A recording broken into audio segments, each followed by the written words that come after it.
questions and answers. Welcome to our May 5th live car shopping strategies. My name is Deshone. I'm known as Deshone the Auto Advisor. And over the next 60 to 90 minutes, I'm going to be sharing what we call the cars from home philosophy, the way you can shop, get bids, make your car buying simple, empower yourself, and guarantee that you did not leave any money on the table. We're going to talk about a lot of things you may not be familiar with. We're going to talk about things you have not heard before. We're going to tear back some mindsets that the car business has programmed in us for their profit. And we're going to tear down those mindsets because they're costing us thousands and they're making the greediest dealers in this country thousands of dollars.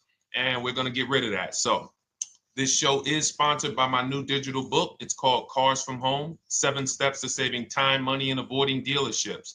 So I wrote that book to give you everything I know, everything I learned at Mercedes-Benz, at General Motors, running my own brokerage, and the hundreds of people, thousands now, that we've helped since 2021 to empower themselves in their car purchases. So part of my welcome offer to you is it's normally $97. You can get it for $24. That's my welcome offer for 30 minutes, anytime during the broadcast. As we go, you can get yours in my TikTok bio, in my Instagram bio, the YouTube comments, and the Facebook comments. It's a 75% off discount as part of my welcome offer for those of you who take action. And you'll have everything we teach here for the rest of your life. And you'll be able to move the same way you're going to hear me move and the way a lot of people I'm going to show you guys are moving. So no questions off limits. Feel free to start typing your questions. We are live on Instagram, TikTok. Hang on. I got Instagram up here. My man Dolan is moderating, so we're going to try to pull in every single one of your questions. Again, this is our May 5th live. We are live. It is Monday, so let's get to the questions. Okay, we got some coming in already on TikTok, Dolan. I see it is what it is. I'm just going to pull that one. I need to do one on shady mechanic shops. You should. If that's your area of expertise, the public needs to know from someone who's an insider what is going on in mechanic shops. I'm sure they get a lot of value. If you guys want, it is what it is to launch a channel teaching people how to avoid shady mechanic sites, type ones in the chat so he can know that he should go ahead and do that. Or she. I can't see if you're a man or woman. But let's get some questions going. Yasoy Tommy, I see you on TikTok. Interested in leasing, but I know I will go over the mileage. I drive a lot. Well, here's what you do. Give you an example. I'm leasing right now. I've never needed more than a 15,000 mile per year lease. So all of my leases have been 12,000 miles. I've never needed more than a 15,000 mile per year lease. Now, sometimes, that was because my family worked a little further from where we lived. We got a 15,000 mile per year lease, but most of the time I'm getting 12 because that's what I need. That's what I use.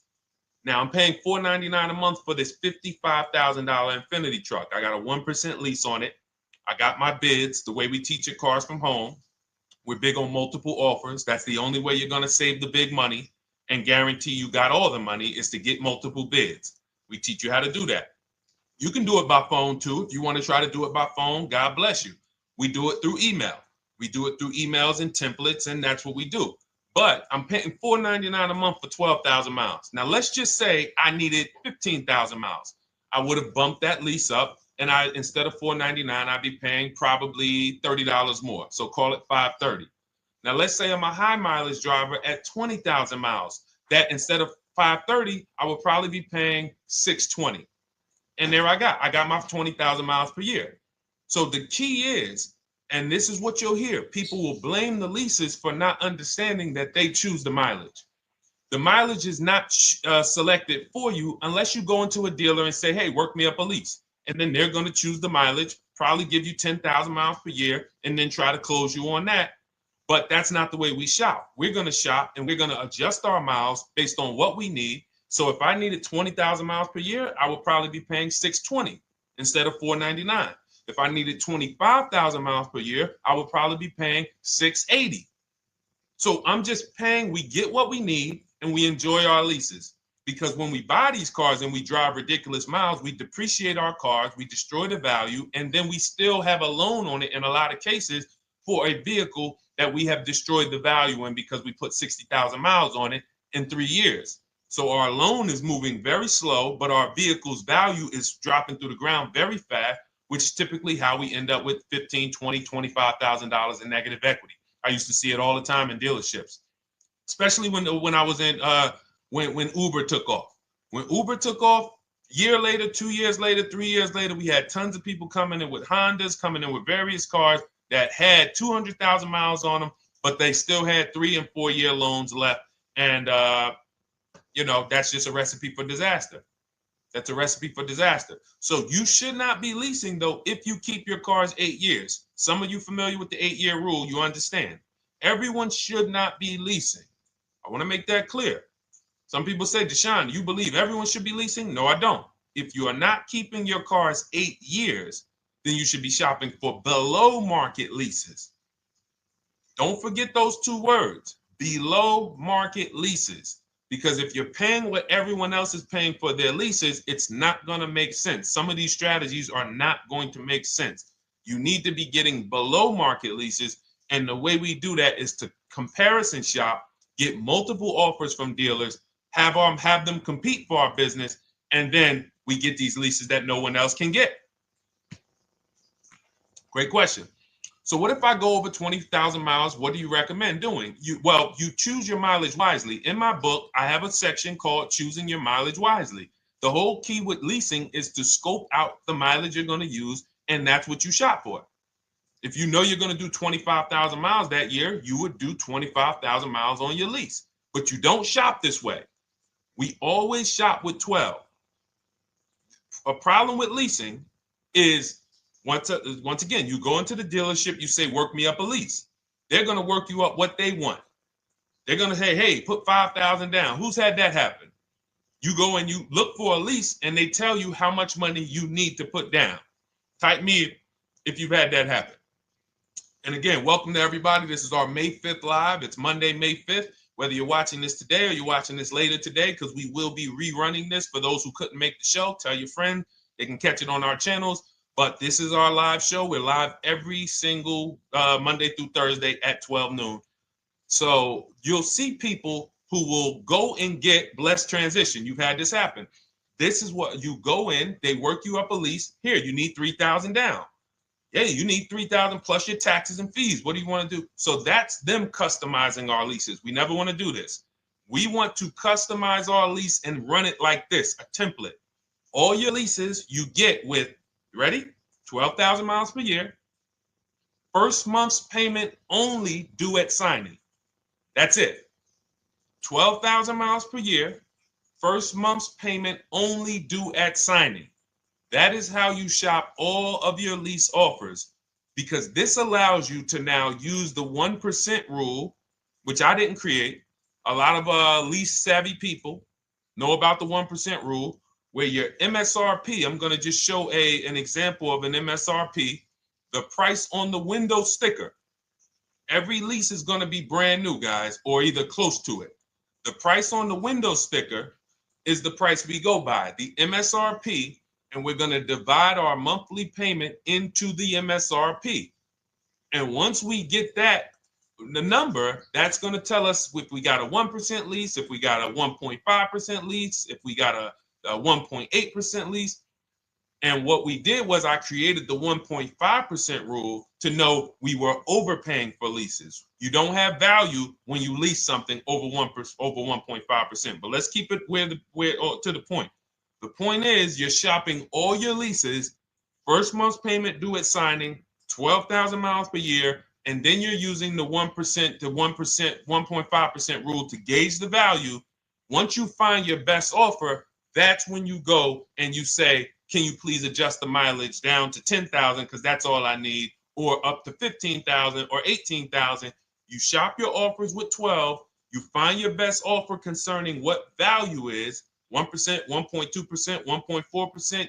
You lock that up, and then you tell them, show me what the payment will be with 20,000 miles per year or 15,000 miles per year. That's going to keep you from walking into these 80% dealers which are never going to give you a below market deal, when they drop their prices, they're never going to drop low enough to beat their competition. That's why their name of the game is them keeping you from checking their competition. And then you avoid these people, you find those deals, and then you adjust the mileage with that dealer. But choosing your mileage is very important with a lease. And that's why you should take 5 minutes, 10 minutes, tally up your lifestyle over the next 3 years, and you choose your mileage that you need. Great question. Let's go, Dolan. I'm getting married today. Congratulations to Ash on Facebook, everybody. Ash is getting married today. Congratulations. May God bless you with a healthy, lifelong marriage. Hallelujah. All right. Angel on YouTube says, can I lease for 36 months, then purchase to have a lower payment instead of buying at a higher payment? Now, what he's asking or she's asking is, I want this new car, but if I buy the new car, then I'm going to have to pay for the new car, in which case it's too unaffordable. So can I lease it first and then buy the difference at the end? Yes, you can. Let's talk about why that's not that financially wise. There are signals, guys, that tell us we are looking at vehicles that are too expensive for us. Signals. Would anyone on here take a 50-year mortgage? Anybody? Anybody? We got some smart people on here. Anybody volunteering for the 50-year mortgage, ladies and gentlemen? Anybody? Come on, somebody.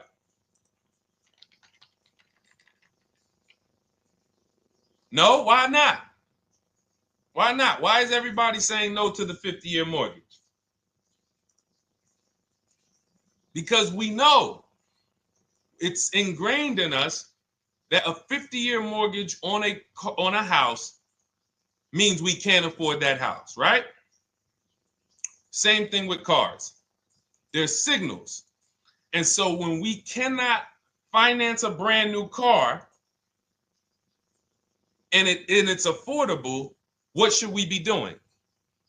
We should be going to get a pre-owned car. That's what we should be doing. So some of you have the luxury where you could afford both a new version of the car you want, and you can afford a pre-owned version, of course. So you might say, Deshone, I could afford both. I want this car, but I could afford, which one should I get, new or pre-owned? Thank you to the new gifter, Jeffrey Jones. Welcome. The Black King. Thank you so much. Gifter badges. Appreciate everyone who supports this broadcast. Thank you so much. You helped me to keep this information going. So what you're saying is, I could afford both. Which one should I get? In that case, it's a matter of your values. Do you want a brand new car? You want to treat yourself? You only get it every 10 years. So it's like, hey, I only get a new car every 10 years. I'm going to treat myself to a brand new one. Curtis Thomas, thank you for sharing. Or you might say, you know what? I want to go to value play. Even though I could afford a new one, I want to knock 20, 30, 40% off the price, and I want to get me a pre-owned version. So that's the people who could afford both. Some of you, you're like Angel, who like, I want this car, but I can't afford it new.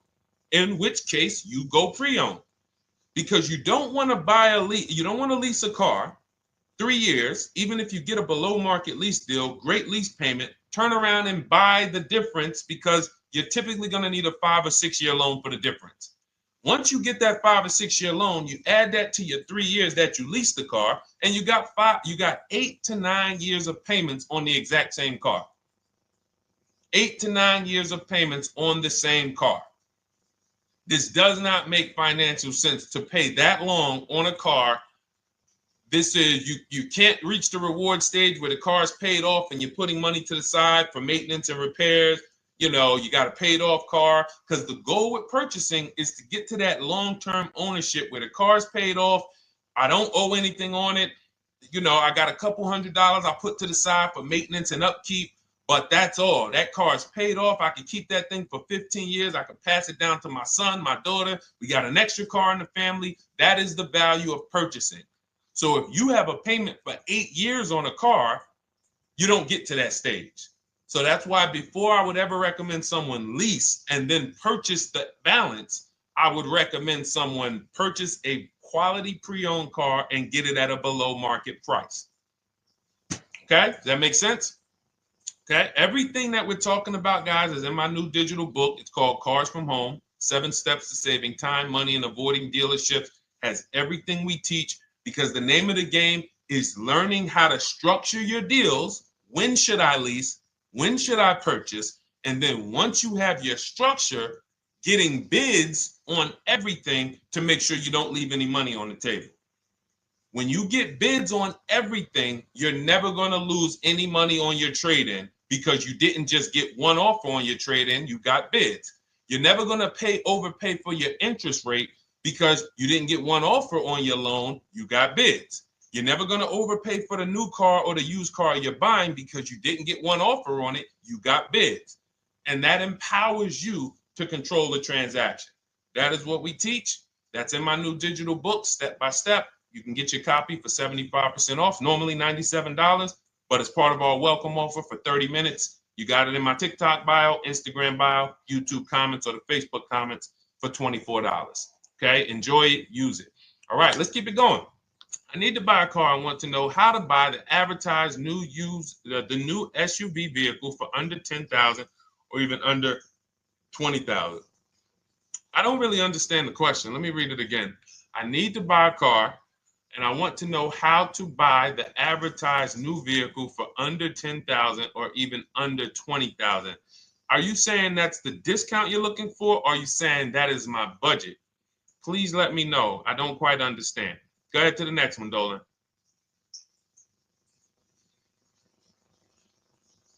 All right.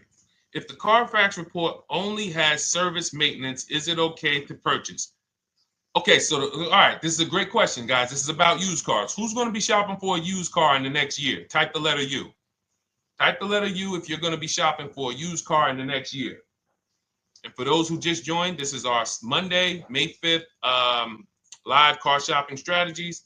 So we are live every Monday through Thursday at 12. And for those of you who are watching the rebroadcast later in the day, you can, you'll get your questions answered. Somebody might ask a similar question, or you can join us Monday through Thursday at 12 live. Yes, so we got a lot of people who are going to be shopping for a used car. We got Buffy on Instagram, Fran Bar. Who else? A lot of people not buying? Okay. Instagram, the only people buying used cars? Okay, well, let's talk to you guys. Listen, so here's when you're looking at a used car, what you're focused on is first the service record. First the title history. What is the title history? That means, is it a salvage car? Is it a frame damage car? Is it a now, well, let's start first. Where do we find these cars? Let's start there. We're not going to lots. We're not stumbling onto people's lots. That's what they want. We do not want to go through our neighborhoods looking for used cars. Anybody who does not have a used car on a website, they're trying to take advantage of you, because that is unadvertised, that they don't want to be where the competition is. That is not the way we're going to move. And for years, it was like that. You drive past a dealership on the weekend, you see hey, oh, look, they got this nice yellow car, a nice big red car outside, and you just pull right in. That's 2005 stuff. Now, every used car, we need to be able to compare it to the whole market, which means we need to see it on a website, on a marketplace. So we're opening up, this is called my multiple marketplace strategy. We are opening up, and some of you are going to need a pen if you're going to really, or unless you're going to watch the rebroadcast, because I'm running stuff past you that, you're trying to buy a $30,000, $50,000, $100,000 car.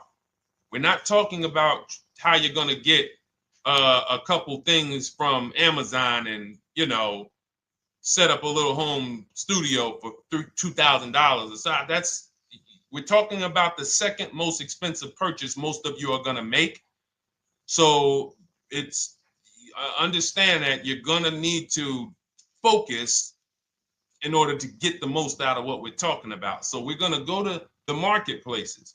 The marketplaces are Carvana. They sell their own inventory.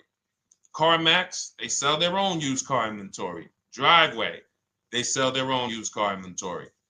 We're going to go to now dealerships. AutoNation, they sell other people's, they sell their own. They buy and they relist it on their website. But then you have Car Gurus, you have Carfax, you have Kelly's Blue Book, no, not Kelly's Blue Book. You have Auto Trader, Car Gurus. So we're going to all these marketplaces, we open them right up in one tab. So now what we're doing is we're putting in our criteria, and what we want to do, we want to go 100 miles out. Even if you're not willing to drive 100 miles out, you want to see what the whole market looks like within 100 miles. So now, if you know what you can afford, then you can put in your price criteria. I have a tool that I created. It's called the Perfect Budget Calculator. Some people who have my book, you've used it, where you put in your down payment preferred, you put in your interest rate, you put in any equity from your old car, and it tells you, because what you tend to miss is the fees. That's what you tend to miss. So if you're not using this calculator that we created, you want to add another $2,000 or so, because you got to factor in the fees in that budget. Some of you go out and say, man, I think I could afford $30,000. Then when you find your car, they bump you up to $33,000 because you didn't factor in the taxes and fees. So this calculator does it for you in my book, and everything we use the Perfect Budget Calculator. But if you're not using it, just estimate another, a little higher. Now you put all of that into the marketplaces. Now you're looking for what the inventory is. Now, here's the reason why you must open up all these marketplaces. First reason, they have different cars on them. Carvana and CarMax has different cars than Car Gurus, Cars.com, Auto Trader. There's different cars on them. Another reason we need to open it up is because sometimes you'll see one car here on Car Gurus for $31,000, and then you'll see that on Auto Trader, they marked it down $2,000, it's $29,000. And you're like, wait, why the heck is it lower? This is the same car. Well, it could be because this marketplace got the notification first to lower the price, and maybe this one takes a little longer to see that, oh, maybe that takes 24 hours before their updates take effect. So that's why you want to open up all these marketplaces. Now you're narrowing this down first based on your color choices, what options you want, your models, and now we're starting to narrow this thing down. So we're narrowing it down. Now we start to look at the history of these cars. This is the best way to start narrowing down your used car search. Let's now dive into the history. I need the Carfax. Now, some of these websites will give you a free Carfax. Some of them will try to make you buy a Carfax. Now, I'm going to give you one of the secret strategies that we've been using for years in my book, and I'll tell you it right now. It is how we get free Carfaxes, because when we get to most vehicles, you guys, for those of you who are just meeting me, I worked in Mercedes-Benz for 5 years and General Motors for 5 years, and I ran my own brokerage. I started it in 2016, and I ran that while I worked at the car dealership. So I have a lot of experience and have seen a lot, and that's why I'm able to teach these things. I also love numbers. But one of the things that I know is almost every dealership has a contract with Carfax. So every dealership, we pay Carfax already. So what we're able to do is when we list our inventory on our websites, we're able to list the Carfax with it. We're able to provide that free of charge. But when we pay Auto Trader or Cars.com or Car Gurus, we are not able to actually push our Carfax to that marketplace. But if you come to our website and you find the vehicle on our website, most times you will find the Carfax for free. That is what we have been doing for years. So that now we have the Carfax, because the Carfax is the only way we can see those service records right now, because we've already narrowed it down based on, first thing we're doing is we're looking at title history, frame damage, salvage title, rebuilt title, total loss. That's the type of vehicle. The next thing we're doing to narrow it down, which is where many of you get in trouble, is you're looking at the service records. Skipping service records, buying used cars without seeing service records is disaster. The biggest indicator on if a vehicle was taken care of is what is on those service records. And if you can't see those service records, then I would not buy the car. Somebody say, oh, I'm changing the oil myself. If you don't have proof that you have changed the oil yourself, I cannot see it. I cannot see that you have maintenance this car, and that's a turnoff for me. Because now when you drive that car a year later, 2 years later, things start happening. You have no one to blame but yourself.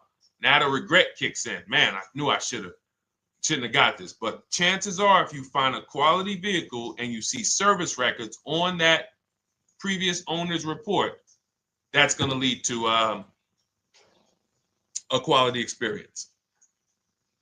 Okay, so that's pretty much how the initial part of our multiple marketplace strategy. As you can see, we have this to a science. Nothing that we're doing is by chance. Nothing we're doing is on a whim. That is it. But let's go to some more questions. And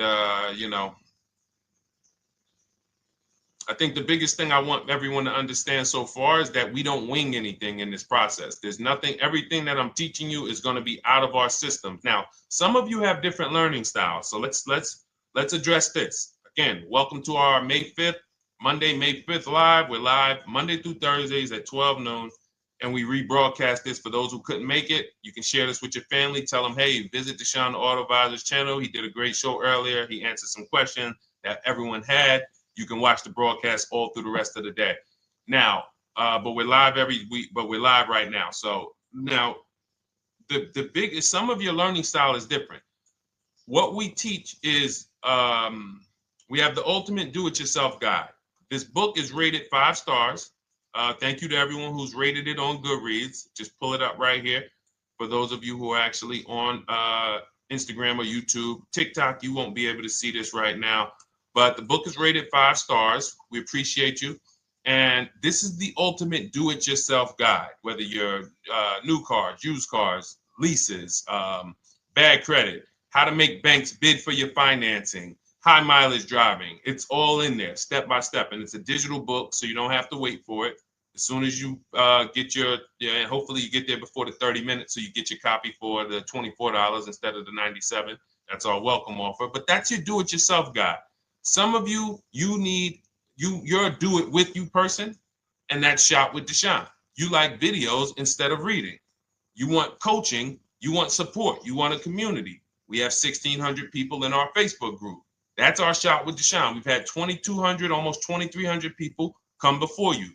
When you see me share people like Zafrina and like Melissa and Sheree, Ken, all of these people who are, they're showing their car deals that they got. Look, took me about 30 days. He went through, past Friday, locked down 2 vehicles, 2 Yukon 2025.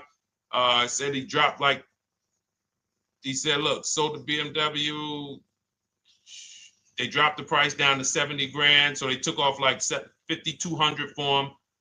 These are all people who are in the Shop with Deshone. Their learning style is they prefer videos. They prefer, coaching with me. But again, it's the same information. So I want to be clear. It's just your learning style. So if you are like Deshone, give me the blueprint and I will run this thing. That you're going to be like the people who send, like Marie. Marie just wanted to let you know she got our book. Using the book, I saved over $13,000 off MSRP. Now, here's where the feelings get hurt. And this is not my intention. But some of you have these same vehicles that you're going to see me sharing that our people get. And when you see what they paid for them and what they're getting off of them, you're going to see, wow, I did not get that. I did not get that type of discount. So all of you who have this 2025 GLC coupe fully loaded, she said they took $13,000 off MSRP. She got her bids from home, got my payment to be hundreds lower per month, maintenance included, no money down. We are masters at no money down deals. You should not be putting money into these cars unless you intend to keep them for 10 years and you got a great price already. You got a huge discount already. You should not be putting money into these cars. I have never done more than $1,500 out of my pocket for any lease. And when my car that I bought, I put money down on that because I bought it to keep it. But everything else, we are shopping with no money down. So you're going to see that a lot. So again, depending on your learning style, you can head to my bios and to the comment sections, open the Cars from Home Toolkit, Shop with Deshone might be right for you. I don't care how you get the information as long as you are saving the money. I don't care. If you could do it with a $24 book, do it with the book. I would rather you say, man, this guy Deshone helped me. I bought his book. I got it on the sale because he did the welcome offer for $24. And man, I done got 4, 5, 6 cars using this thing. And all I paid was $24. Congratulations. I will celebrate that. I wish that for everyone, but that's not everyone's learning style. So, okay, Dolan, let's keep it going. I'm sure we got a lot more questions coming in. Molly from Facebook, great to see you. Needed to be here. Well, I'm glad. I just ordered a new vehicle last week, expected to arrive in 3 months. I need a breakdown of how to get out if the options they want, get out of the options they want to the MSRP. Well, first of all, what you want to do is you want to get bids now. You do not want to wait. Those of you, she's ordered a car. She's scheduled to be here in 3 months, and she has not locked in her pricing. Now, the reason when we order a car, we are always getting our bids first because the closer your car comes to arrival, the less leverage you have. They know once that car comes in there, she's been waiting for 3 months. She is not going to want to walk away from this car. She is not going to want to do this all over again. And they're going to probably take a shot and say, or if you look for a discount at that point, you probably are going to be like, no, I'm sorry, we can't give it to you. So what we're going to do is we have to now send that request out. Now, there's 2 ways for you guys to do this, whether you're leasing or purchasing new cars. 2 ways for you to do this.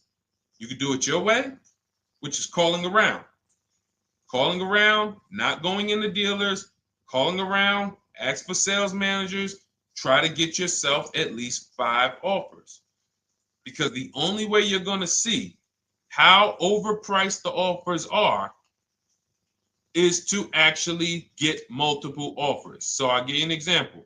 I'm showing you guys on the screen what a market report looks like. So we also have a division. We shop for people's new cars and their leases if they have good credit. So when you see, oh, I tried to pull it up. It's not loading. So what you're going to see, and some of you who've used our stuff, you can testify to this. There is a huge spread between the best price and the worst price. Huge spread.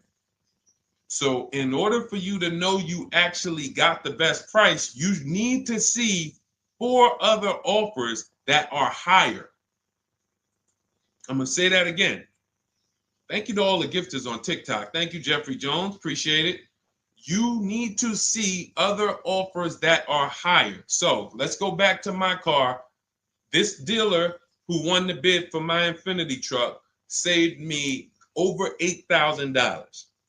Now, he said to me when I was making the deal with him, he said he knew that I was not going to find a better offer because he had used a special coupon he had to apply towards the deal. He needed the deal that month, and that's why he won the bid. So he's able to take off $8,000. If I was purchasing, I would have got $8,000 off the price. But I leased it, so my lease payment was $499 a month with $1,270 down total. And $1,270, $499 of that was my first payment. So every other offer that I got, $560, $605, $640, $700, $750. That's how you know you did it right. If you don't have a bunch of the 80%, we call them. This is the 80%. Some of you have heard me say we don't negotiate with dealers with fake fees. It's a losing battle because even when they take off all the fees, they're still super high. I'm going back and forth by email. So if you're using what we teach, you're taking minutes out of your day. You're going back and forth with email. We close deals in 60 to 90 minutes. I'm not inviting anyone to car college. 60 to 90 minutes of emails back and forth. Next thing you know, we're closing a deal. But you're going to see, even after back and forth and telling the dealers through email, you can do it by phone. Hey, I'm shopping other dealers. Please make me your best offer. I have all the templates written. So when you're using our stuff, you don't even have to wonder what you're going to say. You just copy and paste our template.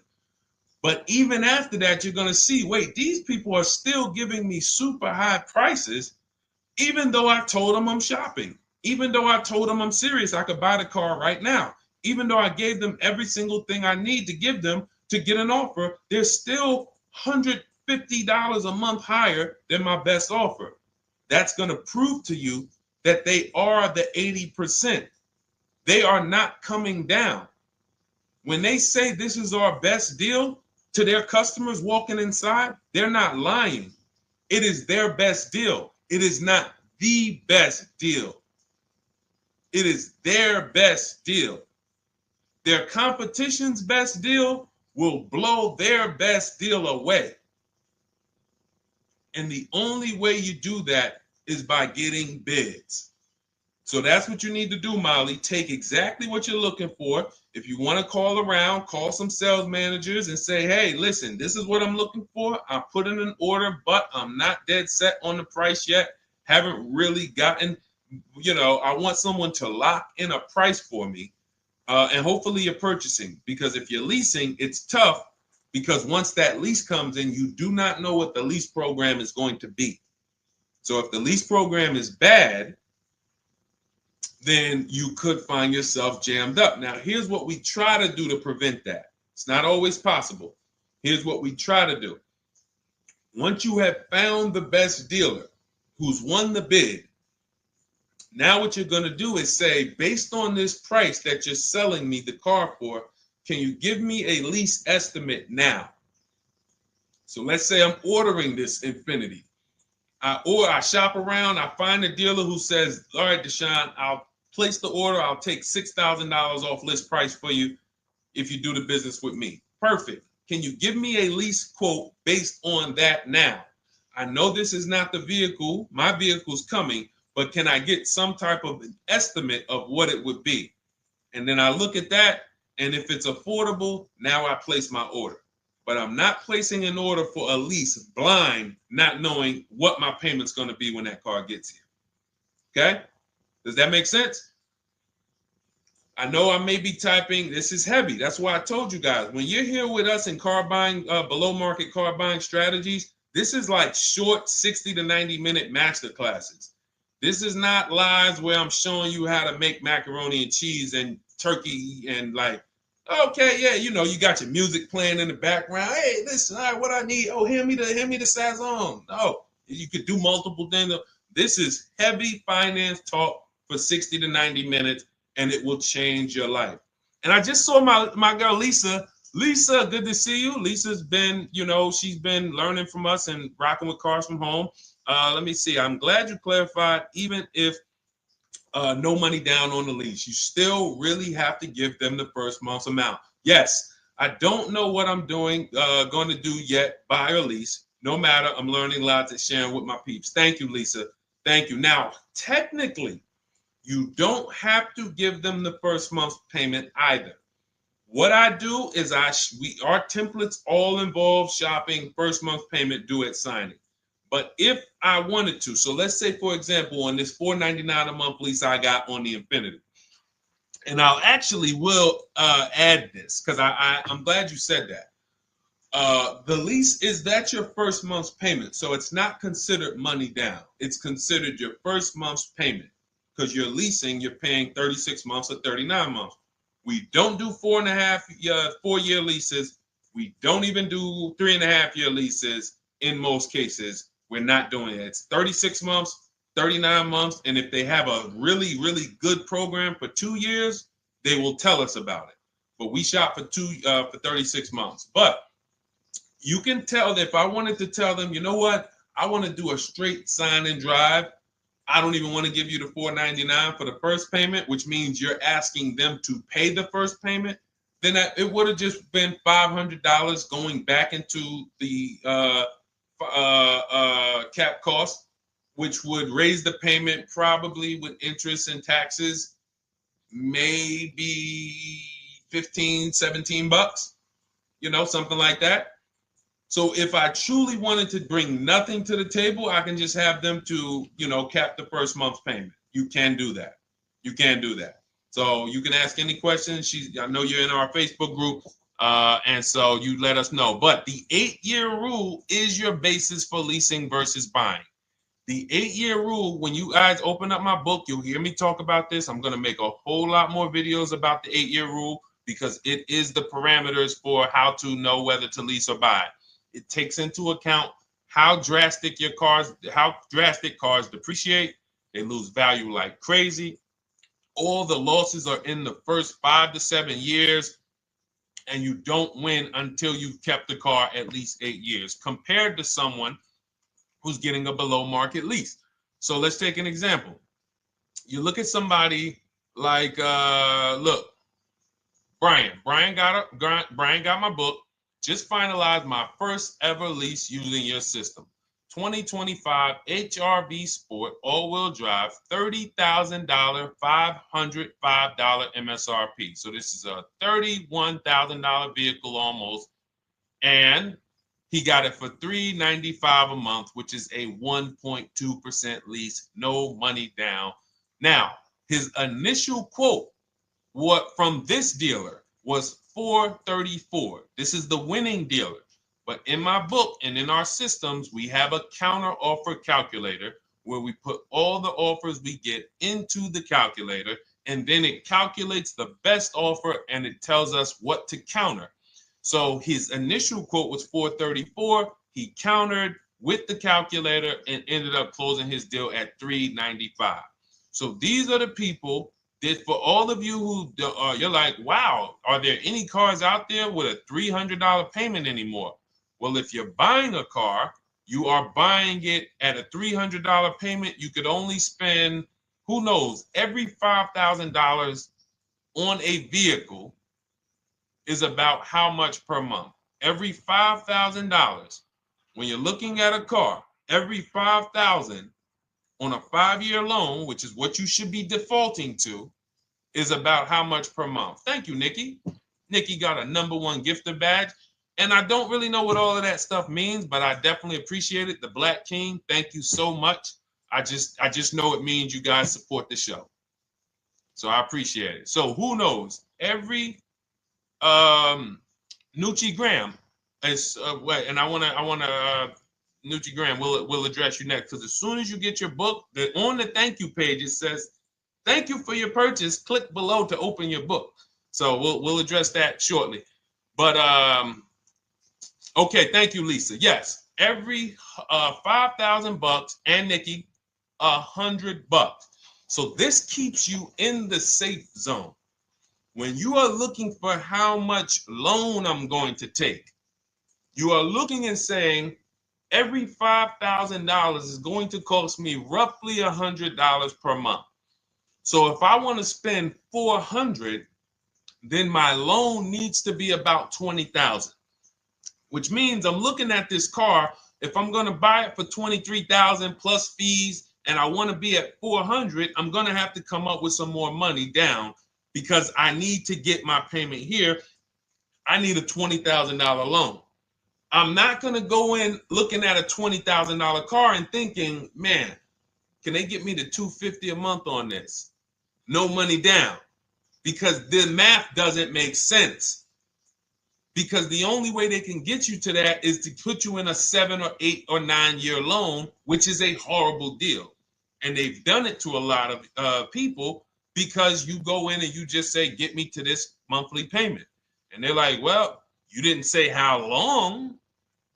You come in later, hey, man, my loan is, I remember, man, a guy called me, and this is, unfortunately, people are not trained to look at how long their loan is. Early in my career, I think I was still with General Motors, and a guy came in and he had some vehicle, And he was like, you know, D, could you look at this, man, and tell me, because I don't, you know, I'm trying to get out this thing, man. They telling me I can't get out of it now. That's a recipe. You bury yourself when you make these types of moves. They're saying I can't get out. I looked at his contract. It was a 96-month loan. 96-month loan. So he's in a 96-month loan at a high payment. He's going nowhere. And what it came from is him going in and saying, hey, get me to this payment. My payment's affordable, but how long is the payment? That determines what you're paying for the car. So when we say, yo, are there $300 payments out there? I'm showing you. Leasing, there's cars you can drive 30,000 miles, $30,000 cars, beautiful vehicles, payments in the threes when you're shopping and getting bids, and you're finding vehicles with great lease deals. At the same time, on a pre-owned car, that's only going to get you under 20 grand, between 15 and 20 grand. So it's about getting the most for your money. And getting the most for your money, you must take into account the 8-year rule. If I'm not keeping a car 8 years, I should be shopping for a below market lease. I'm not tying up any of my money in this car because I'm not keeping it long enough to have all of that money benefit me. Does that make sense? Type ones if that makes sense. Type dollar signs if that makes sense, because this is about money. If I'm not keeping the car 8 years, then all the money I'm going to tie up in the car to pay for it, to pay off the loan, to do the maintenance, to change the tires, to change the brakes, to change the oil, to change the brake fluid, the transmission, all of the money I'm putting in that car, just normal maintenance. I didn't say anything broke. Normal maintenance over 7 years. I'm not going to keep the car long enough to have that make sense. Whereas had I leased, I'm just below market leases. I'm just literally paying cents on the dollar, changing my oil. Most of the times I'm out the car before I need brakes, unless some of you are driving 15,000 mile a year leases, and then sometimes you will replace the brake, but it still does not compare to the cost of purchasing. And you know, throughout the show, I'm gonna show a lot more lease deals and a lot more discounts. But the reason why I show you guys the lease deals is because the money doesn't lie. Unless you're just hell bent on paying more, the money does not lie. You can't compare when I was, you know, I'm driving $40,000 cars, my payments have a 3 in front of them, and my friends are driving $20,000 cars and their payments have a 3 in front of them. And those cars are used, need maintenance, you know, warranties done ran out after 4 years. I'm over here driving brand new cars, problem free, and they're paying the same amount or more than me, and they're driving inferior products. And then once they really get tired of the car, they go ahead and they trade it in and they start the process all over again. So it's bad financial advice that the car business never trained on, and they just love for people to be ignorant. But we're not going to be ignorant here. All right, Dolan, let's keep it going. By the way, all of you who just joined, this is our Monday, May 5th live. We are live every Monday through Thursday at noon. So for those of you who may be watching the rebroadcast, we rebroadcast the show all through the day. So for those who missed the show, you can either, you know, or some of you want to tell your friends, oh, hey, you're shopping for a car, go watch this show.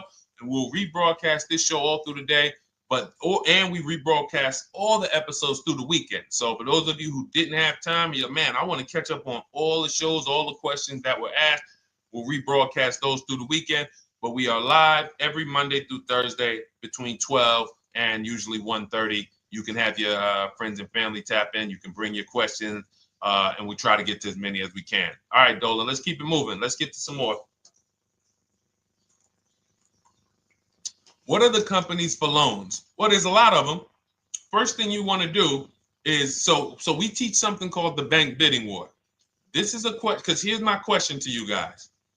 Where do you get your car loans from? Here's my question to you. And I'm going to tell you how we should change the answer, because I know what some of your answers are going to be. Where do you get your car loan from? Some of you are going to say my bank. Some of you are going to say the credit union. Some of you are going to say the dealership. But all of those are not the answers we want to go with anymore. Here's the answer. You got it, Nikki. I love Nikki. Whoever gives me the best rate. That is going to be the answer moving forward. If you're using what we're teaching, that's your answer. Whoever gives me the best rate. In other words, whoever wins the bid. So what we're doing is we are not just going to our credit union and having them run our credit, give us a rate, and now we going out and we're shopping with a check in hand and we're shopping with our back against the wall because the bank says, well, hey, you know, your pre-approval expires May 17th, so you hurry up and find a car or you're going to have to come back and run your credit again. Now we're over here and our bank is putting our back against the wall. That's ridiculous. So what we do is we use what you should do is you should look at the average interest rate. If you have average credit, look at the average interest rate, and then you use that to budget. Again, I have a calculator that we invented. It's a proprietary calculator. You can't find it on Google. It's in my book. It's in our course, Shop with Deshone, in our checklist, our video checklist. This is stuff that, again, we don't, if you notice stuff that I teach, it's not anywhere. Deshone, why can't I find the 8-year rule on YouTube? It's because it's Cars from Home. We created it. I can't find the 1.5% rule. No one else teaches that because it's our intellectual property. We created it. I don't mind people saying it, but they need to understand we didn't find this stuff. We created the stuff. So calculators, we invented them. So this calculator you take this interest rate, but even if you want to use a standard payment estimator calculator, you can take just what I said. Remember, add a little bit more for the fees, because that's what you're not taking into account. The fees, the taxes, and that's where we get in trouble. My calculator, our perfect budget calculator, does that for you. So now you want to look at the average interest rate. Type in average rates for cars. Use that for your budget, just so you can know about how much car I can go and get. So between what I told you about the $5,000 being $100 a month, and that last part about, adding a little bit more and using the average interest rate, you should have a good gauge on a range of car to go and shop for.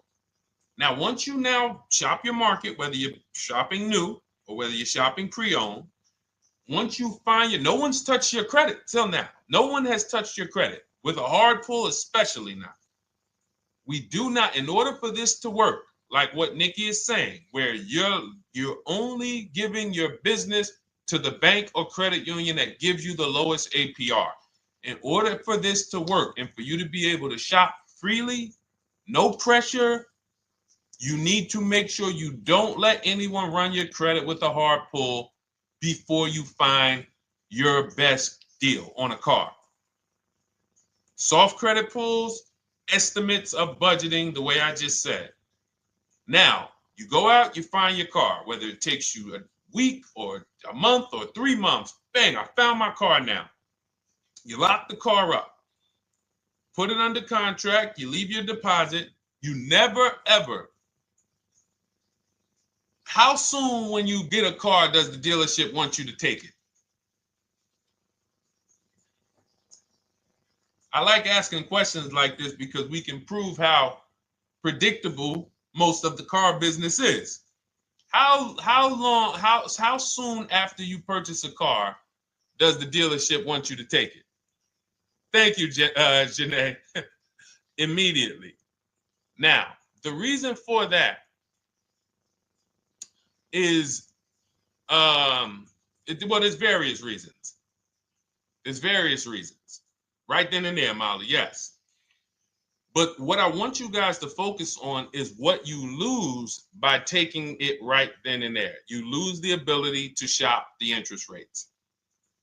And shopping the interest rates is very important because you'll always wonder, could I have gotten a better rate? So what you do is you lock the car up, you let them know, hey, I'm going to go home, just give me my, let me get my paperwork so I know exactly how much I need to tell my bank. And here's the key, if you guys can beat what my bank or credit union gets says, then I'll give you the loan. See, some people think that I teach don't let the dealerships compete. I never teach that. What I teach is don't let the dealerships be your first offer ever. They are always your last offer, and they're competing against other offers that you got. So now you're going home, your car's waiting, you're going to see what your bank, your credit union can do, and then you go online. You can go right online. Auto loans online, auto financing online. Let all of these banks and credit unions access your credit now with the hard pull, because there is an article that Experian did, and you can find it at almost any credit bureau, wrote an article on rate shopping. They allow you to have multiple lenders compete for your business within a small period of time. They say the window is 14 to 45 days. So if the window is 14 to 45 days, how quick do y'all think I want you to do it? If the window says, because that's a big window, as long as you shop within that window, at the end, those multiple inquiries will have the same weight on your score as one inquiry, because it looks as if you were shopping and you were doing your due diligence. Thank you, Greg, Sheila, with these gifter badges. I don't know. It's like a nice. I appreciate it, Glendale. Thank you. So with these, when these banks are competing, what you're trying to do is say, everyone here on my end, we call this the bank bidding war. This is round two. Round two is you are bringing your car home. You are at home. You're going online. You're calling your bank. You're calling your credit union. If you have one, you're going online.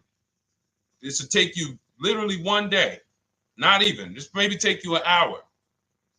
Because if they say that the window to shop is between 14 and 45 days, I want you to do it in 24 hours. We want all the competition in 24 hours. Because that guarantees we are way within the window. They're going to look and see, wow, this person bought a car. They had multiple lenders competing in a small period of time. They're not out here just letting people run their credit over, every week. Some new banks running their credit. So now you call the dealership afterwards. You say, hey, the best offer I got was from such and such credit union or such and such bank. If you guys can beat it, I'll give you the business. You allow the dealer to now shop you to their banks. In which case, they're going to call you and say, hey, good news, we got you a better rate. Or, hey, good news, we couldn't beat the rate, but we can match it. In which case, they save you the time, they save you the paperwork. Or they're going to say, hey, listen, that's a great rate you got. We can't beat that. None of my banks can beat it. And in which case, we guarantee all around we got the best rate, which is the goal we're looking for. As Nikki said, I'm only giving my business to who gave me the best rate. That is the bank bidding war. So when you get your digital book, Cars from Home, you'll get that in writing. We also have it in our Shop with Deshone video checklist. For those of you who are more do-it-with-me types, again, we're all about your learning style. And some of you just like, Deshone, I see you. Can you shop for us? What are these? I'm seeing a lot of you guys shop for people, new cars, new cars, leases only. And you have to have good credit. Your FICO scores need to be over 670, all of them. But if you don't, again, same result. We've been helping people get these results since 2021. And again, I am all about speed. These are short videos. The book is boom, action steps, action, action, action, action. I'm not trying to teach you everything about cars. I'm trying to walk you through a path, a 7-step path to get to the result you want all the time. Okay, I'm not taking you to car college. You're not going into the car business. You just need to know how to get the best deal. And that's what it's about, step by step. Okay, but for those of you who are just coming on, this whole show is sponsored by my new digital book. It's called Cars from Home, 7 Steps to Saving Time, Money, and Avoiding Dealerships. It's a digital book. Everything we teach about new cars, used cars, leases, below market financing, high mileage driving tips, bad credit tips for those of you who have your credit is not going to qualify you for everything else we're talking about. You need specific strategy. We have that specifically for people with bad credit inside my book and inside Shop with Deshone. So that's why I never believe in one size fits all car buying advice, because all of you are in different situations. So how does somebody look saying, you all should do this? We're all in a different situation. I have a trade-in, he doesn't. He has a lease that's coming due, he doesn't. Oh, he has a lease that's coming due, he has equity in it, we need to help him get that equity out. He has a lease, it has an equity, but it has a third-party restriction. We can't talk to people the same. That's why everything we do is custom and letting you know, no matter what your situation is, it's very common to us. Very, very common. So, all right, let's keep it going. We got some more time, Dolan. Pull them up. More questions. All right, yeah, I see we got a couple more coming in on TikTok. How do I get the book? Well, the book is in my TikTok bio. In my Instagram bio, there's a website there. It's Cars from Home Toolkit. And then you'll see the welcome special for $24. So the book is normally $97, but as part of our welcome special, you got 30 minutes to get yours for $24. So you won't pay the $94. You get 75% off.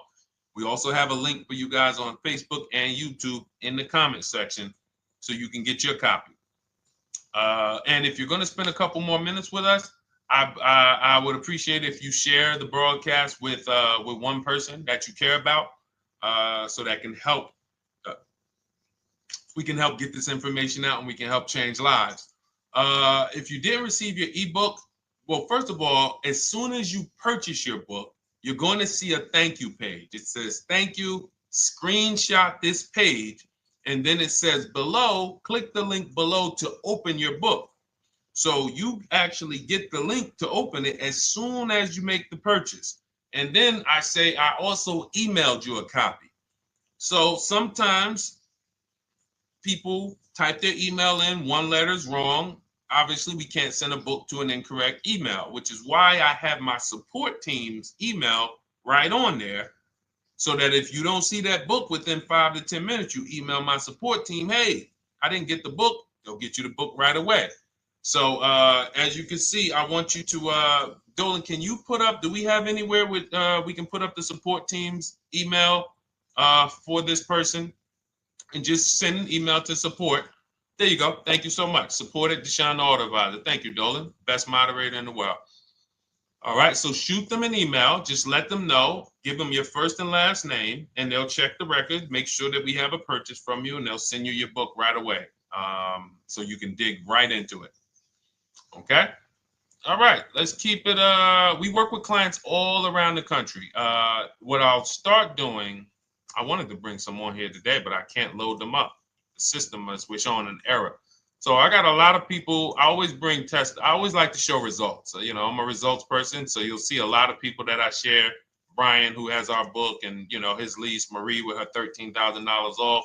All of these people made deals from home. They were not in a dealership negotiating this. You got, look, Frank, I bought your book, used your system, and just closed my deal and have positive results to report. I love when y'all email me, by the way. Like, please continue to do this. A caveat is I wanted a just released 2026 Genesis G70 Advanced, and there are no incentives. I could have gotten incentives on the 2025. However, I wanted the 2026, and I was willing to pay. So even with high demand cars, even with cars that are rare, this is the situation. I reached out to 20 dealers and I received 9 offers for 36 months, 12,000 miles on a $58,000 MSRP. The initial offers range from $1,049 to $901 with everything in between. I counter offered using the calculator that we have and closed the deal at $815 on a $58,000 MSRP. That's a 1.4% deal. Now, mind you, that on a vehicle on a 2026 with no incentives, which means every bit of that was the dealer taking off money for him. He probably had to get at least $5-6 grand off to have that deal come in the 8s, when other dealers were quoting him 9 up to 10 and, you know, mid $1,000 range. So, you know, but so I show the book testimonials. I show my Shop with Deshone testimonials. But I want to start bringing these market reports so you guys could actually see that's our team shopping all around the country. And that allows us to stay, we're able to just stay on top of the market, like from state to state. It proves like this stuff is not, oh, if you're in New Jersey, the deals are better. Yeah, if you're in Florida, the deals are better. If it's California, we don't have deals out here. All of this stuff is not true. And thank God we have people using the Cars from Home systems, be it by book or be it by our video checklist, or be it us shopping for people all around the country where we can tell you beyond a shadow of a doubt. I can show you market reports from Texas, from Oklahoma, from South Dakota. We did a deal for a Mazda, a South Dakota deal, Nebraska, California, Florida, Georgia. We're shopping for people all around the country. And there's great deals everywhere in the country when you know how to make dealers bid. Because you're always going to find that 20% dealer who just wants to beat their competition. They're the best in the region. And you got to go out to find them. You got to have a system to find them. Because most of the dealers are not them. Most of the dealers are the 80%. That's just the way it works. It's a numbers game. And the 80% are very expensive. And when you walk into the 80%, they'll go down. You're like, oh man, all right, can you take off? Can you get me down? Like, yeah, man, you're like $150 a month higher than where I could be, my max. And they go back and forth. You're like, man, I could take off $50 a month. Ah, man, that's the best you could do. And then next thing you know, you get down to 100. Yeah, all right, we'll take off $100 a month. And you're like, all right, I guess I'll take that. You don't realize that a 20% dealer, not only were they nowhere near your max budget, they were $100 less than your max. You're talking to the 80%. The 80%, when they come down, they're still here. The 20% are here. So you're over here with an 80% dealer walking into these dealers. 8 out of 10 dealers over here are 80% dealers. So y'all talking them down like this, and y'all thinking we winning. Oh, I talked them down to this. Meanwhile, the 20% dealers are here. 20% dealers will launch a bid. We gotta cut. Oh man, if this thing wasn't broken, tomorrow's show, I'm gonna bring on a lot more market reports. We got dealers who come right out. We getting offers 700, 790, 820. Dealer come right out 650. Boom, blow everybody away. Like, oh, let's go. We got a winner. Looks like we got a winner here. That's it. And then it becomes fun. As you can see, this is fun for us. When you change the way we shop, you shop and you start to you're going to be the prize. You're going to be the prize. So anyway, let's keep it moving. For those of you who have gotten your book, I look forward to you using it, empowering yourself, having these same results. For those who didn't know about the book, it is a digital book. You can get your copy for 75% off for 30 minutes in my TikTok bio, my Instagram bio, the YouTube comments, and the Facebook comment. And for those of you who've been on and you still don't quite trust us, you want to get started with maybe some free advice, go grab our cheat sheets. We have our free cheat sheets in my Cars from Home toolkit, totally free. Test us, look at the cheat sheets, look at the strategies, look at the emails I'm going to send, guiding. Like I don't play around. So if you want to just say, test out, let me hear some free advice, start with our cheat sheets. All right.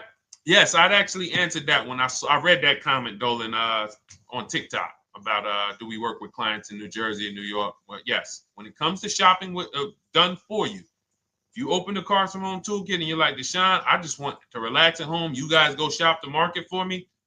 If you have good credit, FICO scores over 670, and you have and you're shopping for a new car or a lease, you can book a call with us and we can see if we can help you. Book a 10-minute call. It's free. And we can see if we can help you. Is it best to lease a car if you're currently underwater? Ooh, if I was underwater right now, let's just say I have 15,000 negative equity. I made a bad deal during the pandemic. I'm upside down and I'm like, man, I got to get out of this car. But and first of all, I know I should be leasing because now we know the 8-year rule. The 8-year rule says if we're not buying our cars to keep them at least 8 years, we should be shopping for below market leases. We're going to pay a lot less money. Below market leases, not normal leases. Very important. So what I'm going to do is I'm going to actually right now look for an electric vehicle that I could lease because some electric vehicles right now, we're getting under 1%. We're getting 0.88% leases. We're getting 0.79% leases, because if you do your bidding, you're going to see. Now, again, if you want to call around for your multiple offers, you can do that. I'd rather you call around than to do what you've been doing. I'd rather you, with your new cars and your leases, call around before you walk. That's better than what you've been doing. But if you're like, Deshone, I don't want to talk. I don't want to wonder what I'm going to say. I just want to copy and paste. That's the Cars from Home way. Either way, you get your 5 offers, and you're going to see now, my best offer on this $40,000 electric car might be $320 a month. So I'm now driving a $40,000 car. If I didn't have my negative equity, then I would be driving it for $320. But now I got to bring this negative equity over. Now, the reason why you want to look at these electric cars for this is because if you try to bring a bunch of negative equity over, what ends up happening is you're now messing up the loan to value ratios, and the bank won't approve it. So you might go in and look at a $40,000 car, and now you bring this 15 grand of negative equity, and the bank is saying, we're not going to loan $55,000 on a $40,000 car. We're not doing that. So that's when they'll say, some of you may have heard this before, you have to put money down. They'll say, we can't get you approved unless you can put $3,000 down, $5,000 down. You have too much negative equity, and the bank is not going to approve it all. But when you get your bids on some of these electric cars, you're going to get $10,000, $15,000 off. And this is specifically what I would be looking for. I would be looking for the electric vehicle that when I get my bids, I'm saving 15 to 18 to 20 grand off. And if you guys don't think that's possible, you haven't been here for long. You know, this is Milligan. She bought her Mercedes EQE last year. She literally, MSRP of her car was $79,245. She got almost $30,000 off the vehicle. Almost $30,000 off the vehicle. $51,359 is her price. $79,000 vehicle. She got it after rebates, after discounts, after everything. $51,359. So you take a vehicle that you can get a huge amount of money off, then you bring your negative equity over. So now that payment goes from $320. Yes, it might go up to $575 or $600 even. But I know I'm in a nice car now. I'm in a brand new car, and after 3 years, I'm done with that negative equity. So that's what I would be doing. And if God forbid the car gets totaled while you're driving, you're out of the negative equity in a lease. So if I rolled that negative equity, 15 grand over to this car, now I'm driving it. Boom. All right, I got this electric car. I'm out of the negative equity. I got a good value. I'm in a $40,000 car. My payment is affordable. Now I'm driving. Oh, shoot, car gets totaled. I'm out. I can go get me another car now. I can go and get the same exact car, but I can get it for $320 now. So, you know, that actually is the reason why people commit insurance fraud and total their cars or get them stolen intentionally. But no, that's just something to keep in mind. Something to keep in mind. Because most of you, when you start leasing, you're going to see that was my reason for negative equity. That was my reason I kept having negative equity, is because I wasn't leasing. And that was the reason I was paying more money for cars than I should have, because I wasn't leasing. And again, the key is getting below market leases. You walk into a dealership and say, work me up a lease, you're not going to have these payments that, you know, we're talking about here. It has to be below market leases. That comes through multiple offers. Only way. All right, let's keep it going. A lot more questions. No gap then. Is that your first time leasing? Well, no, we'll get to that. I see it's a little conversation happening on TikTok over here. By the way, everyone, this is our Monday, May 5th live. We're live Monday through Thursday. Tell your friends, please. I would love for those of you who are going to keep joining us to see some friends tomorrow, family members tomorrow, co-workers. When you are at work, when you're talking to people, if they say they're car shopping, I would love for you to invite them to our live shows Monday through Thursday at 12. And if they couldn't make the show, we will rebroadcast each episode for the rest of the day. So after today, after we end the show, if you guys want to refresh on some things or you want to whatever, you want to send people, we will rebroadcast this episode for the rest of the day. And then on the weekends, we put together a weekly compilation. We broadcast them all just for the people who couldn't make the live shows. But every Monday through Thursday, we are here. And yes, happy Cinco de Mayo to you too, Nikki, and to everyone who celebrates. All right, what do you think about waiting till December month, mid-month to buy a vehicle? I do not. Dealers need cars to sell before that. It's a myth. All right, we're going to dispel a myth, okay?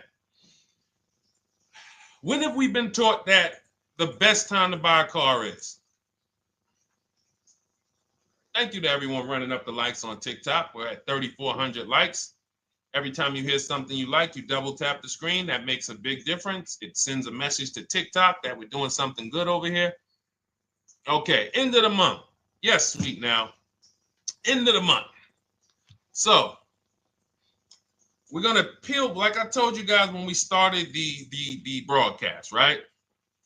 We are gonna, yes, Molly, last day of the month, right? So this is what we have been taught. Last day of the month, come on in. That's where your deals are, right? Let's look at this logically. As a former car salesperson, the times where where I saw the dealer or myself being the most desperate was the times where we did not have a lot of customers. Sometimes you look up, it's the 10th of the month. They call us into a sales meeting. They say, hey, guys, we got to sell 200 new cars this month. We are only at 40. We are way behind. We are tracking way behind. Call anyone you know who's a real customer. We are entertaining every reasonable offer. Now, you've been taught there's a group of people that we know are coming at the end of the month. There's a group of people that we know that last weekend they're going to rush. But there's no desperation there from us because we know they're coming. So we look and say, I'm much more desperate at various times throughout the month than I will be at the end of the month. Because think about it. Every time you go into the dealership at the end of the month, is it dead or busy? You go into the dealership most of the time at the end of the month, is it dead or busy?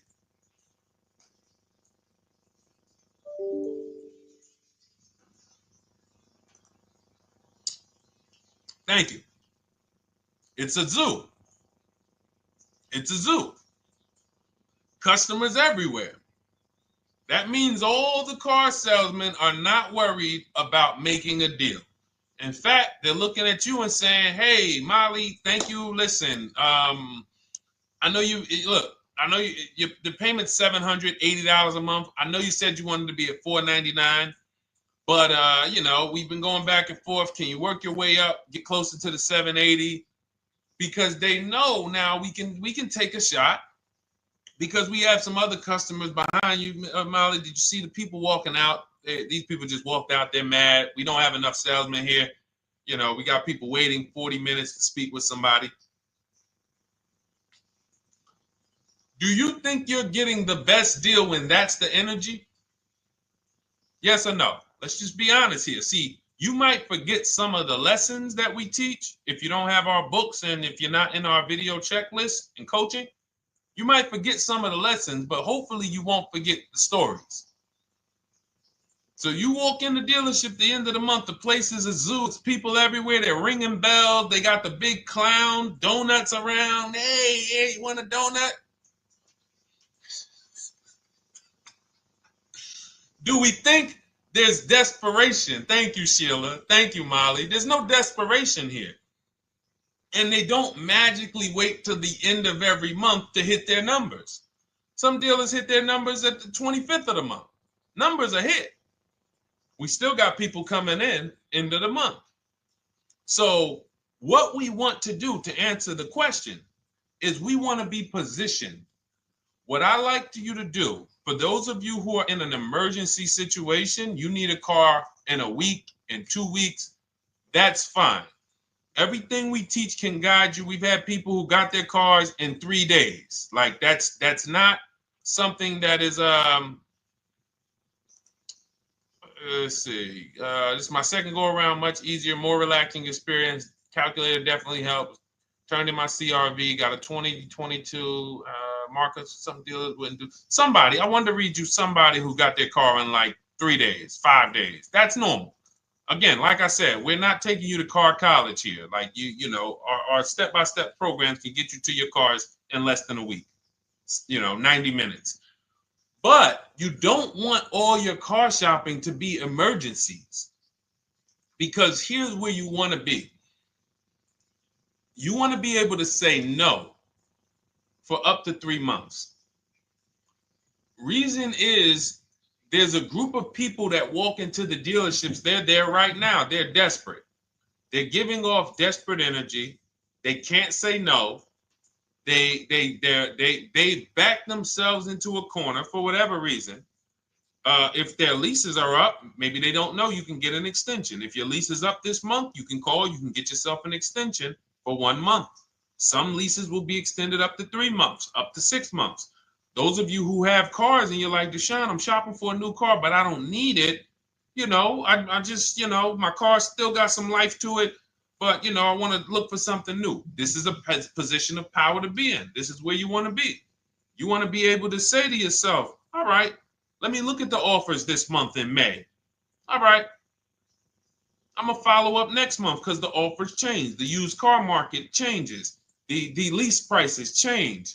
The dealer desperation, it changes. I'm not letting tariffs push me into doing something and making a bad deal. I'm not doing it. I'm not worried about tariffs coming, because there's going to be deals no matter what. If the prices of the new cars go up, what happens to the prices of our used cars that we're going to be selling? See, that's how we really won during COVID. Some people who've been with me since 2021, that's how we were winning. My man John Shaw, he was one of the first people. David Isaacs came in, got his BMW. Yes, the lease prices were slightly higher back then. We were still getting under 1.5. We were still getting 1.4. John got a 1.2 on a Jeep Wrangler, but we were selling our old cars for 8, 10, 12 grand more than they would be worth today. So even if the new car market goes up, we know how to maximize the prices of the cars we're getting rid of, and we're going to offset it. So we want to position ourselves to be able to say no. That is the strength. That's the leverage where we can say, you know what? All right, I'm going to follow up next month. Now we're telling the dealers right up front, hey, call me. I'm good between now and June 18th. I'm good between now and July 20th. So now what those dealers say is, okay, this is a serious customer. By the way, we have all this in templates. In my book, you fill out the template, you fill in, here's the day you can buy a car. This is your deadline. When we blast it out, these are things you can call dealers and you can tell them, hey, I'm good between now and anytime before the summer. Call me if you get a black one with the red seats and this package in it. If you want to call around, you want to do it that way, you could do that. But what you're letting them know is, call me when you want to make a deal. I can make a deal today.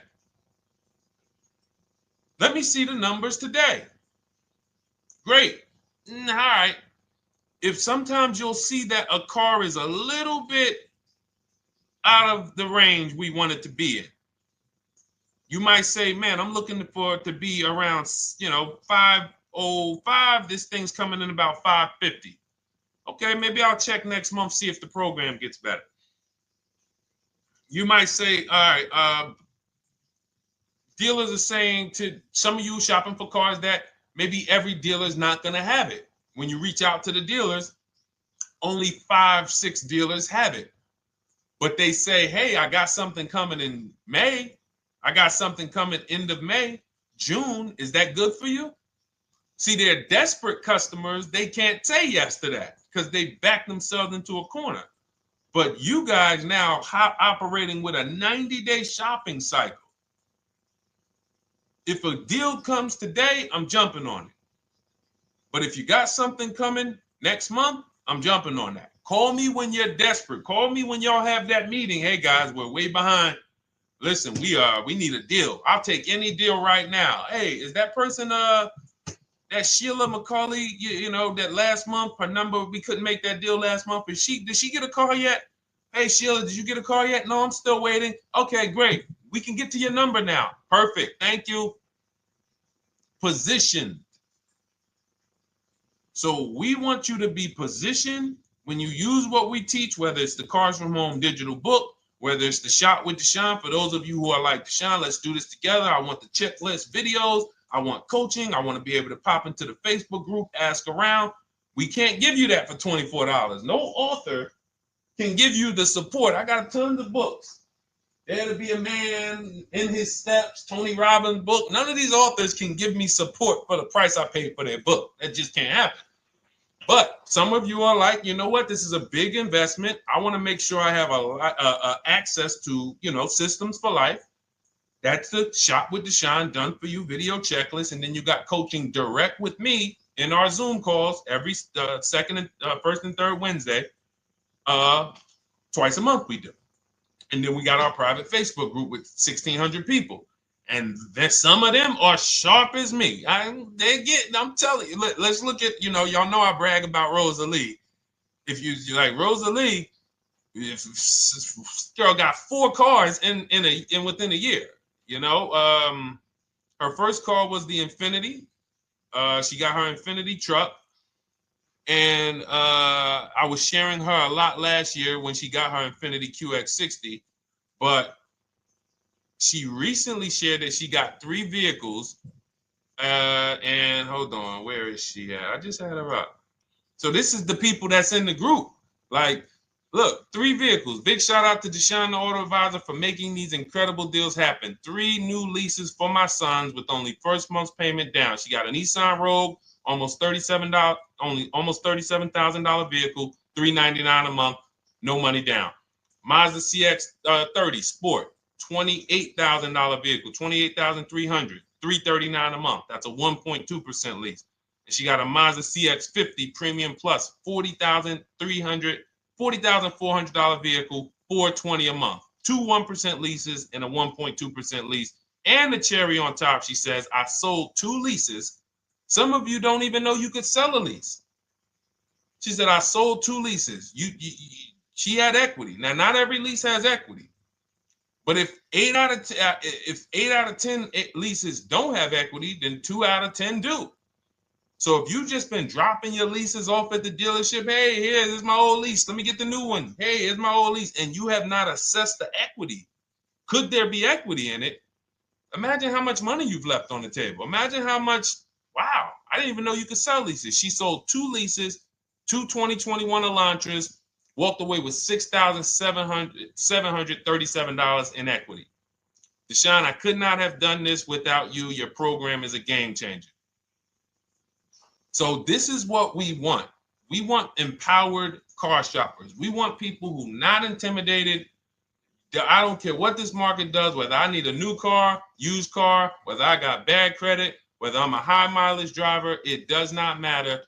We have strategies to make sure you are going to win in this market or any market. Does not matter. Okay? So, for those of you who don't know, the whole show was sponsored by my new digital book. It's called Cars from Home, 7 Steps to Saving Time, Money, and Avoiding Dealerships. It's 5-star rated. Thank you to everyone who's rated it, reviewed it. It has everything we teach in a step-by-step format. It's normally $97, but as part of our welcome offer, you can get yours for $24 in my TikTok bio, in my Instagram bio. Click that website. It's the carsfromhometoolkit.com. Or we have a link for you guys in the YouTube comments, in the Facebook comments, and you just click the $24 welcome offer, good for 30 minutes. And for those of you who have different learning styles, or if you just want some free advice, we have some links in there for you as well. Whether you are a do-it-yourself type, whether you are do-it-with-me type Deshone, or whether Deshone, I think I qualify for that done-for-you shopping, where I can relax at home and you guys go do that work. Or like I said, you want the free advice, just start with our cheat sheets and you can go from there. Whatever is right for you, you get it done. We just want to move you from anxiety, from, oh, I don't know what to say, from watching people online who call dealers and negotiate. Hey, take off $5,000 so I can have a viral video. And now you're talking to an 80% dealer. So the 80% dealer has the $5,000 to take off. So you look like, hey, yeah, see, I just got them to take off $5,000. We don't negotiate with dealers with fake fees. Like there's a saying, we don't negotiate with terrorists. Cars from home, we don't negotiate with dealers with fake fees. None of that stuff matters. Because what you want us to think is, look, see, I took off all of this money. Don't you want to buy the car now? But you took off the fake money. Had we been talking to a 20% dealer, what money are they taking off? The real money. The real money. So if we have two dealers, well, let's say 8, because y'all know I use the 80%. So the 80% are over here. The 20% are this small group over here that we got to find. Now, the 80% are starting so high that when they take off all the money, it's fake money. We marked up our cars. We got platinum kits on them. We got the Hertz service plans on them, and the Simonized kit and the low, all of that stuff. Okay, so yeah, we done took off 5,000 for you, but 4,000 of it was fake. Meanwhile, this 20%, they don't have the fake. So when they take off 4,000, it's real 4,000. And we over here talking to these people. Hey, take off all that fake money. See, guys, you can do this too.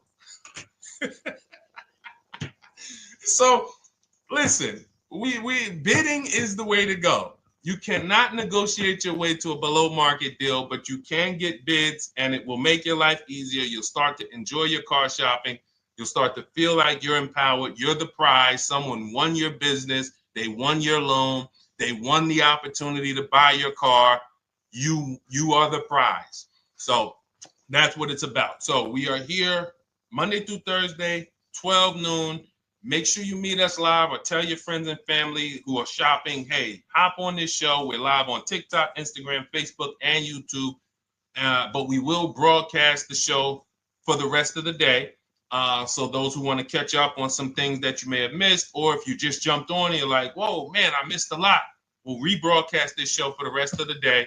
But tomorrow we'll be back, which will be Tuesday, May 6th, 12 noon. Meet us here live. Thank you so much. Welcome to the new followers. Thank you to everyone who gave me gifts. Thank you to everyone who bought a book. Thank you for those of you who are in Shop with Deshone. I look forward to your success stories. Always a pleasure.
And welcome to our Tuesday, May 6th live. We do these live streams at 12 noon, Monday through Thursday. I am your host, Deshone the Auto Advisor. And for those of you who've never met me, I have devoted the last 4 years to teaching people how to get the best deals on cars and to learn all the mistakes that the industry, the car industry, would love for you to continue making, because they make a lot of money when you make mistakes. And so what we do here is we really just do questions and answers. I will teach on various topics that I feel are widely misunderstood, like the subject of leasing. And some of you who are new here, if you've never been here before, could you type a 1 in the chat if this is your first time on a stream? We do these streams about 60 to 90 minutes. And if you're going to get the most out of them, we just ask that you lock in, that you focus, because we will be talking about $1,000 mistakes. Nothing here that we'll be talking about over the next 60 to 90 minutes is hundreds of dollars. I'm not looking to, have you spend some time with me on a Tuesday to talk about how to save hundreds of dollars. No offense, I'm sure that's important to some people, but we are here to talk about things that are affecting your bank account by the thousands every year.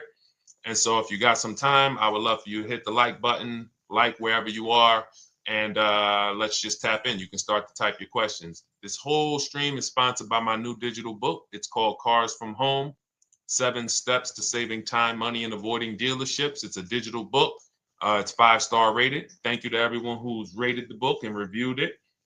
And it's normally $97, but for the next 30 minutes while you're watching, you can grab your copy for 75% off. That's our welcome offer. We always like to reward people for taking action. So you can get your copy for $24 instead of $97. And you can just head to my TikTok bio. You won't leave the show, my Instagram bio, the Facebook comments, or the YouTube comments, and use that link to get your welcome offer, and you'll have everything we teach. So as we go through this for the next 60 to 90 minutes, if you're like, whoa, Deshone, this is a lot. Wow, this is a lot. You can grab the book and make sure you have everything that I teach and everything in a step-by-step format. Okay? So I have my man Dolan moderating. Good afternoon. Thank you, Johnny Miller. Good to see you, Lil G. Again, guys, we are live. This is our Tuesday, May 6th live. We're live every Monday through Thursday at 12 noon. But we do rebroadcast these throughout the day. For those who cannot make them, you can watch the rebroadcast, or if you got to go back to work, we'll be rebroadcasting it for the rest of the day until our show tomorrow. All right, so let's start with the questions. You can feel free to get into it. Okay, do you have to get the extended warranty? This is a great question. This is car specific. A Honda, Acura, Toyota, in most cases, have always had low cost of maintenance and their parts are inexpensive. When you're buying an extended warranty or you're considering it, it is a risk product. It's an insurance plan. So that means you can pay for something and not use it, just like car insurance. You don't necessarily use your insurance until you have an accident. Same thing with an extended warranty. It's an insurance policy. So what you're trying to do with any insurance is see what is the likelihood that what I'm paying for this is going to exceed the price if I did need to use it. So in the case of a vehicle, when you're trying to determine what should I get an extended warranty, there's 2 things that are important. Does this vehicle that I'm purchasing have a high likelihood of things going wrong? We know, and some of you have had cars with histories, and we know there are certain cars, they tend to have things go wrong more than others. And what I like to do is go right to Google and type in repair cost, because this is the second item that we are looking at. We're looking at average repair cost. So if you're buying a 2010, a 2015 Nissan Altima, 2018, Hyundai Sonata, you go right to Google, you type in 2018 Hyundai Sonata average repair cost. Now, if you see that those typically go on the lower side, then that can take a lower set of risk where you might say, all right, likelihood of these things going wrong on this car is slim.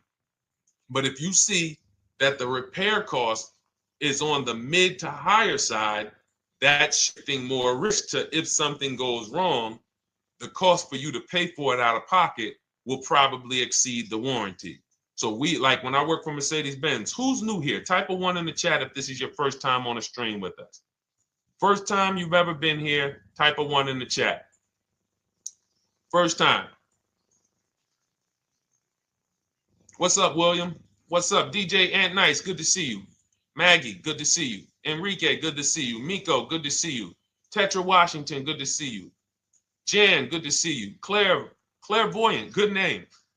First time, if this is your first time, just type ones in the chat so I know. I don't want to assume anyone knows who the heck I am and what my experience is. Daniel Thompson on Facebook, great to see you.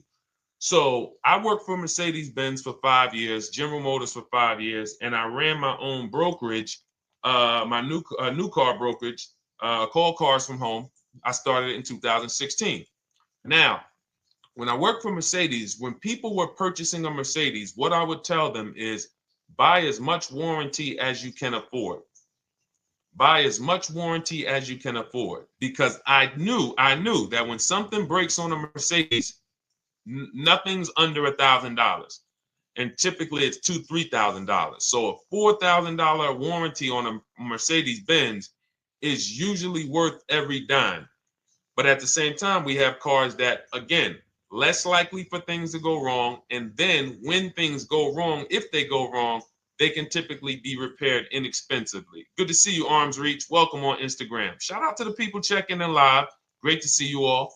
So that's how you're measuring extended warranties. You don't want to get an extended warranty on a vehicle that has a low cost of repair and a low likelihood of things going wrong. You can then take your money, put a little bit to the side, have a little emergency fund, that same $3,500 that you would have put into the warranty, or $2,500.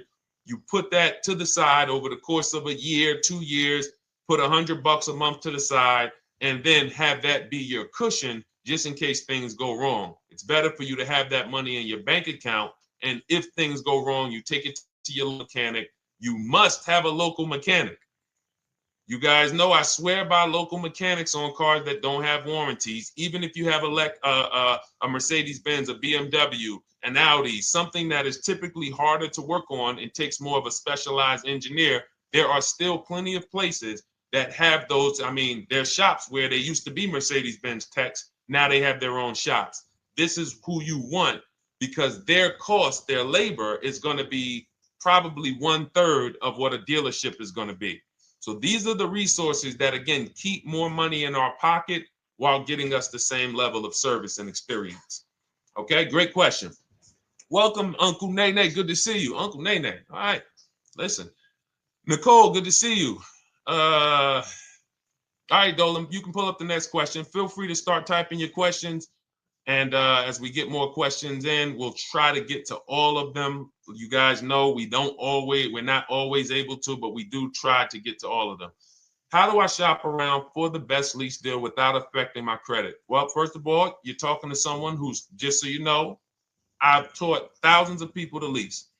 I've gotten 7 leases. Now, when we look at what we are doing with a lease, first, we have to consider how we want the information presented to us. We are not letting dealers tell us how they're going to quote us. We are telling the dealers how to quote us. So we are going to have all our quotes. Thank you to everybody hitting the like button. I see you. I appreciate you. And shout out to the sharers. As I see people who share, I always like to give the shout outs to the people who share this broadcast with their friends and their family. And thank you to everyone who's giving gifts on TikTok and Instagram. Appreciate you all. So what we are doing when we're telling a dealership, you give us a quote with first month's payment only out of pocket, 12,000 miles per year, and put all the taxes and fees into the payment, assume tier 1. So we are presenting it now in my book and in my Shop with Deshone programs, my video checklist. I have all the templates. If you're going to do this yourself, you just need to remember how you're presenting this. You can call around to dealerships, because there's 2 ways to do this. Shopping from home. Cars from Home is about showing you guys, and I'm going to be showing you guys a ton of payments. And listen, I don't want you to feel bad, because some of you are going to see that you've left a lot of money on the table. Part of what I have to do here, and I've been doing it for 3-4 years now, is I have to tell you the bad news. For 3 years, I did a masterclass called Everything You're Doing Wrong Buying, Selling, and Leasing Cars. We put probably over 15,000 people through that masterclass. But those were people who were willing to hear the bad news They knew Deshone. I didn't. I got to hear the bad news to get to the good news. So as I show the difference in the prices that we get and the people who listen to me get, more than, forget about me, the people who are like you, the people who are on a live, saw a video, and then took action and learned what we and use our processes, the results they get compared to what you're getting. You're going to see, wow, they're saving $3, $5, $7, $10,000 more than me every single car. And so the Cars from Home system is about bidding. It's about turning your car purchase into a bid. You're no longer begging. You're no longer going into a dealership and begging one dealer to sell you a car, and then you go to another dealer and beg them, sell me this car, please take my money, please take my money.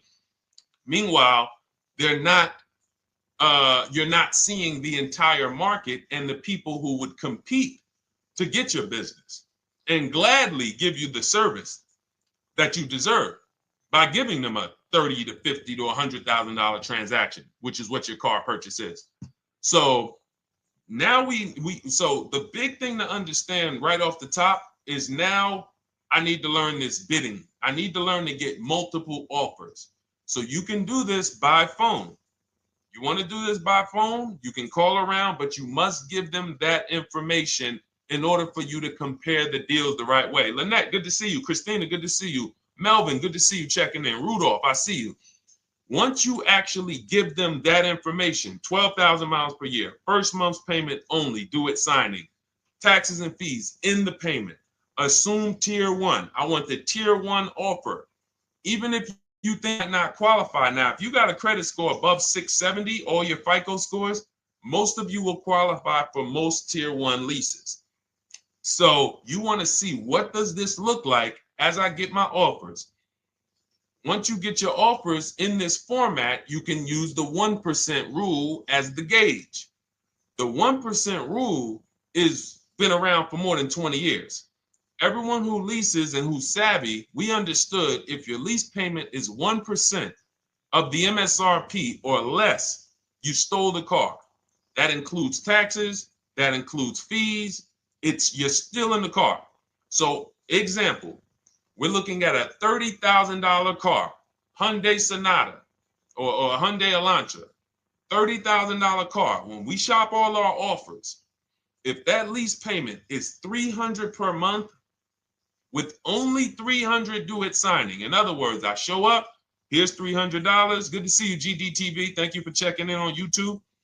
Once I give you that $300, that's my payment for the next 35 months. So that's a very, very low percentage of the car you're paying. It's a 1% rule. Now, in order to get a 1% lease, you need a great lease program, which means the bank has to be supporting the car, rebates, incentives, and then you need the biggest discount, the dealer who's going to give you the biggest discount. Now, one of those we can control. One of them we can't. Which one can't we control? And for those of you who are new here, we don't play around here. But my people who are moving, and again, I'll show you, like a lot of people, we got a lot of people who've been following us, using our processes. They're locked in. They're not casually on a live here. We're not casually here talking. They are locked in.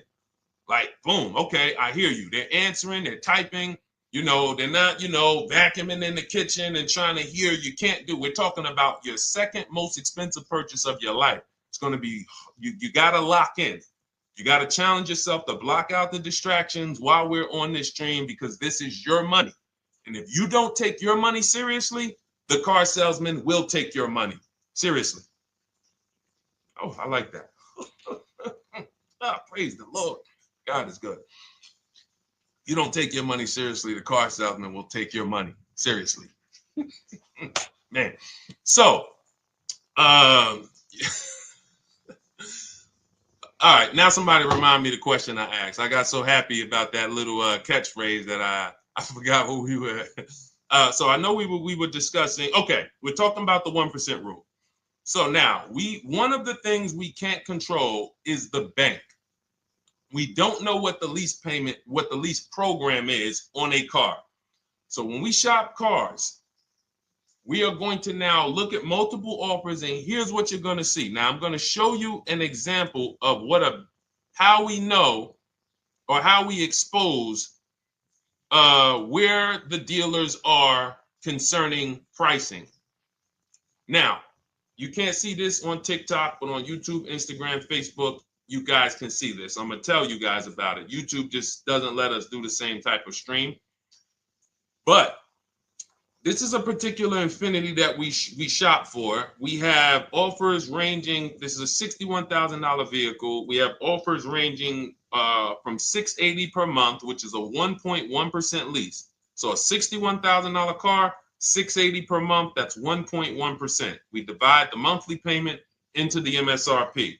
Now, we can see here that there are some offers already from dealers that are almost $900, $889 per month. $889 per month, $873 per month. So now when we look and we say, whoa, how can we have two, like we have all these dealers have the exact same car, yet one of them is $200 per month higher than another dealer. Exactly. We call them the 80%. The 80%, even after back and forth, even after, hey, we'll take off some money. All right, we'll drop the payment $50 a month. Their offer is still so high. It's a horrible deal. Now, why would they offer this? And this is consistent. So I don't want y'all thinking, well, the dealers that I walk into, they're different, Deshone. They take off more money. It does not matter what you think. If you don't have the market reports, if you don't know how to get multiple offers so that you can see, we do this all around the country. We have students all around the country in Cars from Home. We have people we shop for. We have over 13,000 books sold now. Like, we have lots of data to prove this. 80% of dealers are going to be overpriced. This is another particular deal on a Toyota, a market report.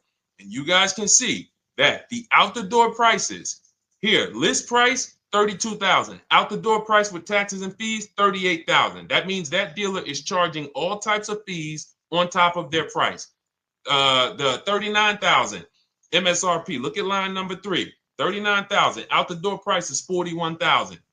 We can see $39,000 out the door includes taxes, includes all the fees. So we can see that these out the door prices in the left, in the right column, are way higher than the MSRP, $35,798. Out the door price is $39,700. But look at the green. Look at the green. This is what we call, we found the dealer at this time who wanted to win the bid. They wanted to win the bid. They needed the car sold. This is a rotation. We don't say to them, wow, they won the bid one time, so they must win the bid all the time. No dealer can win the bid all the time, or they'll be out of business. But in this particular case, at this particular time, for this particular client, this dealer said, we're going to sell this car for $35,500, and out the door with taxes and all the fees, $34,994. That is a over $4,000 discount off this vehicle. When all the other dealers are, not only are they not giving you a discount, they're charging over list. And they might come and say, all right, we'll take off $500. We'll take off $1,000. We'll take off $1,500. They might start so high with you guys that you think, wow, they started up here and I talked them down. They took off $3,000 from me, but they already were $3,000 in fake fees, protection plans, and all of this padding, dealer adjustments, which is fake fees. So whenever they say, because the dealer gets a minimum of a 6% profit margin, from list to invoice, we have profit. From invoice to holdback to triple net, we have money. That's all the profit margin. On top of that, when we add a dealer adjustment, what we're saying is we're going to sell this car to someone who does not have the skills to find our competition. And they're going to come in, and if we got to take off $2,000 to make them think they won, this is what we're going to do. But what we do here, what people like Brian is going to do, look, just finalize my first ever lease using your system, 2025 Honda HRV, $30,000 vehicle, $395 a month payment. no money down. His initial quote was $434. He ended up using our calculator, which we have in our book and in our program. If we put all our offers into that calculator, it tells us what to counter.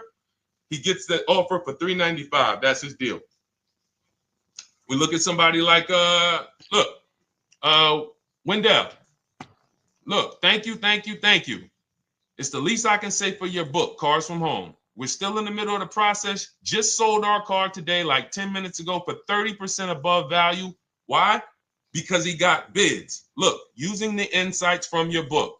I've read the book multiple times and told many people about it because it's that good. It's so intuitive and insightful. We'll be moving to the next step soon, and I'll write again. So now you heard him say we're moving to the next step soon. Step 2 in my book is the equity assessment. That's when we get bids for the car we have. We get bids. You're going to go to, listen, you should never be trading your cars in. Let me ask you all a question. Do we get the most money for you name me one thing that we get the most money for that thing trading it. Name me one thing. If I had this iPhone, do I get more money trading that iPhone in for another phone, or do I get more money listing it online and selling it to whoever will pay the most? Trading or selling? Let's go. Who's locked in? Tax advantages are very small. I understand you, Ronald, but the tax advantages, we have people that are selling their cars to cash buyers for $3 to $5 grand more than what they can get on trade. A tax value, a tax advantage for the difference is not, it's minimal. Exactly. Thank you, King Carter. You listed. So the money is in the bids and the competition. So going back to this person who asked the question, how do I get the best deal on a lease? It's going to be through multiple offers. That's my 2 favorite words. I would wear them on a shirt if I didn't wear unlearn, relearn. Because more than multiple offers, I need you to unlearn. Because the people who come with bad information from years, Deshone, this is not how my uncle taught me to buy cars. Deshone, this is not how I ever heard about getting cars. I was always taught just go in and just don't tell them about your trade and then ask to see the invoice and all of this stuff. That's what I was taught. Yeah, but you're not going to get the prices we're getting until you unlearn all of that bad information. Bidding is how we buy everything. When we go into the supermarket to get spaghetti sauce, all of those companies are bidding. They're bidding. Hey, listen, we'll sell you this for $3.99. Hey, we'll sell you this for $5.29. But we got a better product. We got quality. Look at us. Look, it's all bids. Everyone who wants to sell us something is competing, except car dealers. Y'all notice that? So the mindset that y'all got to have if y'all want to really win and save all of this money and get these huge discounts is I'm going to start purchasing and leasing cars like I buy other things. It's going to be a competition. And I promise you, your whole life is going to change. Your entire car buying experience will change forever. You will be sitting here just like my man Ken, graduated, $585 a month payment, no money down on his Nissan Murano Platinum, $50,000 vehicle. He's paying $585, no money down. $50,000 vehicle. How much would a $50,000 vehicle cost us on a loan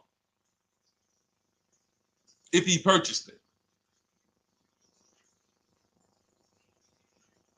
How much would a $50,000? Some of you know every $5,000 is how much per month. Let me see who's locked in. Who's locked in? Every $5,000 is how much per month on a loan. I see you, Daniel Thompson. Check in. Good to see you, Dane. Thank you for breaking it down with complete truth. Keeping eyes wide open to know what to exactly expect. There you go, Dane. Welcome. Glad to have you here. We do not play around when it comes to this. All I want you doing is winning with cars, in love with your deals every time you get a car. All right, nobody knows the $5,000. How much is every $5,000 on a car payment? Come on, y'all. These are principles we've been teaching. Thank you, Daniel. $100. Thank you. $100. So we always want to default to a 5-year loan. I'm going to tell you why. when you default to a 5-year loan, you're in a safe position. Now, defaulting to a 5-year loan means when I look at a $20,000 car, I'm thinking $400 per month. 5-year loan, every $5,000 is $100 per month. If worst case scenario, I'm trying to get a little bit more car, then I'll go to a 6-year loan, but that's the max. I'm not going past a 6-year loan on a car. That's like going to a 40-year mortgage on a house. They're available. It's not a good idea. So when we look at these, you say to yourself, wow, a $50,000 car, that should cost him, if he did no, remember, this is a no money down deal. We're just looking at how much money we're putting in these cars. That car would cost him about $1,000 a month if he purchased it, 5-year loan, no money down. Which is why when people purchase their cars, what do they typically do?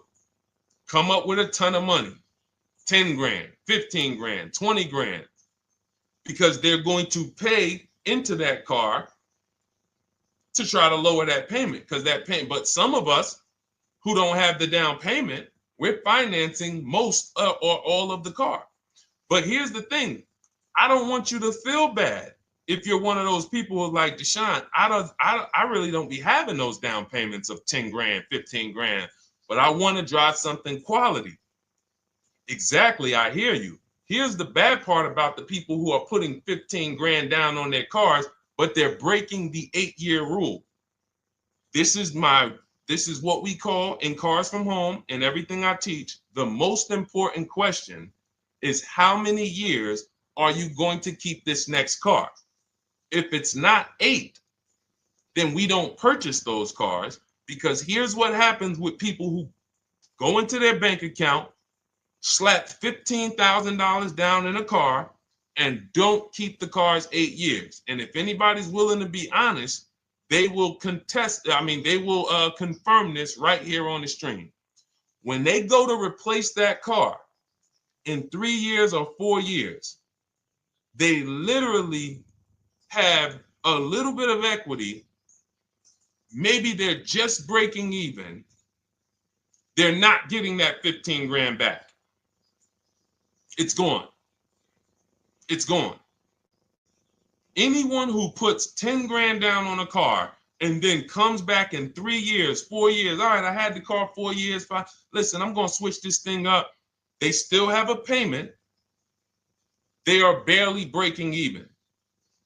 Meanwhile, their payment was 400 or 500, almost double what it would have been if they leased a car, got a below market lease, and they drove a car, no warranty after 3 years. They're driving an inferior product.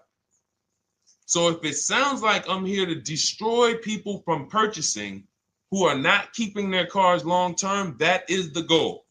Because as long as you are buying cars that you're not keeping 8 years, and you buy them, you turn around and you replace them, you are going to continue to spend way more money than people getting below market leases like Ken and like a lot of other people I'm going to show you on the stream.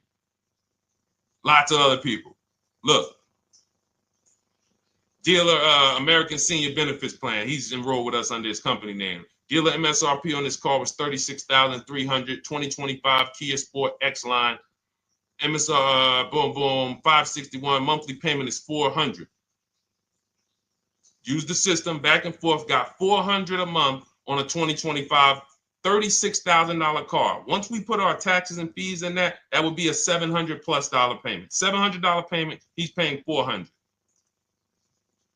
And y'all wonder why people are losing cars. $300 more per month to drive the same car? It's ridiculous.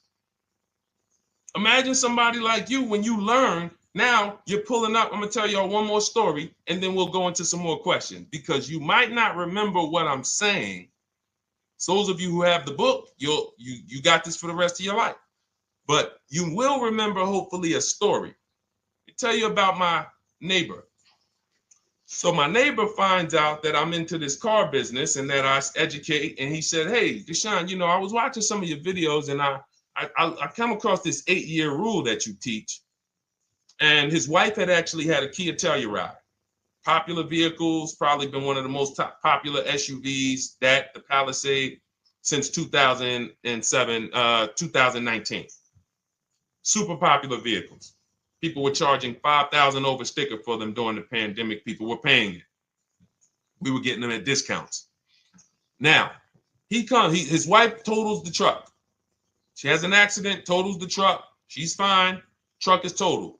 He was financing it. He said, Deshone, I see this 8-year rule thing, man, and I don't keep my cars 8 years. I said, okay. He said, so I'm thinking I should, like, you're saying I should be shopping for a lease on my next one. I said, exactly. I said, make sure you get multiple offers, because if you just walk in and say, hey, work me up a lease, they'll give you the same payment you had on the purchase. And then they'll tell you something ridiculous that they want you to believe, like, hey, the lease is the same price as the purchase, so you might as well just purchase it. And people believe this stuff. Now, I said, you get multiple offers, stay at home. He calls me, he says, Deshone, I got the new version of the Telluride, new. I'm paying $479 a month. He's $497, and then he said, I think he put down like $1,000, bring it down to $479. $497. He was just paying $800. Do you think anyone can tell him anything about leasing? He's pulling up in the same exact truck. In fact, a newer version. He knows he wasn't going to keep the car long term anyway. He's not going to pay it off and then keep the car and have a paid off Kia Telluride for 10 years. That's not what he does. He keeps them 3 years, 5 years, 7 years, and then he replaces them. So why is he paying $800 a month for years, no warranty, when he could be driving brand new ones for $497 a month, problem free? But as I said, some people are determined to pay more.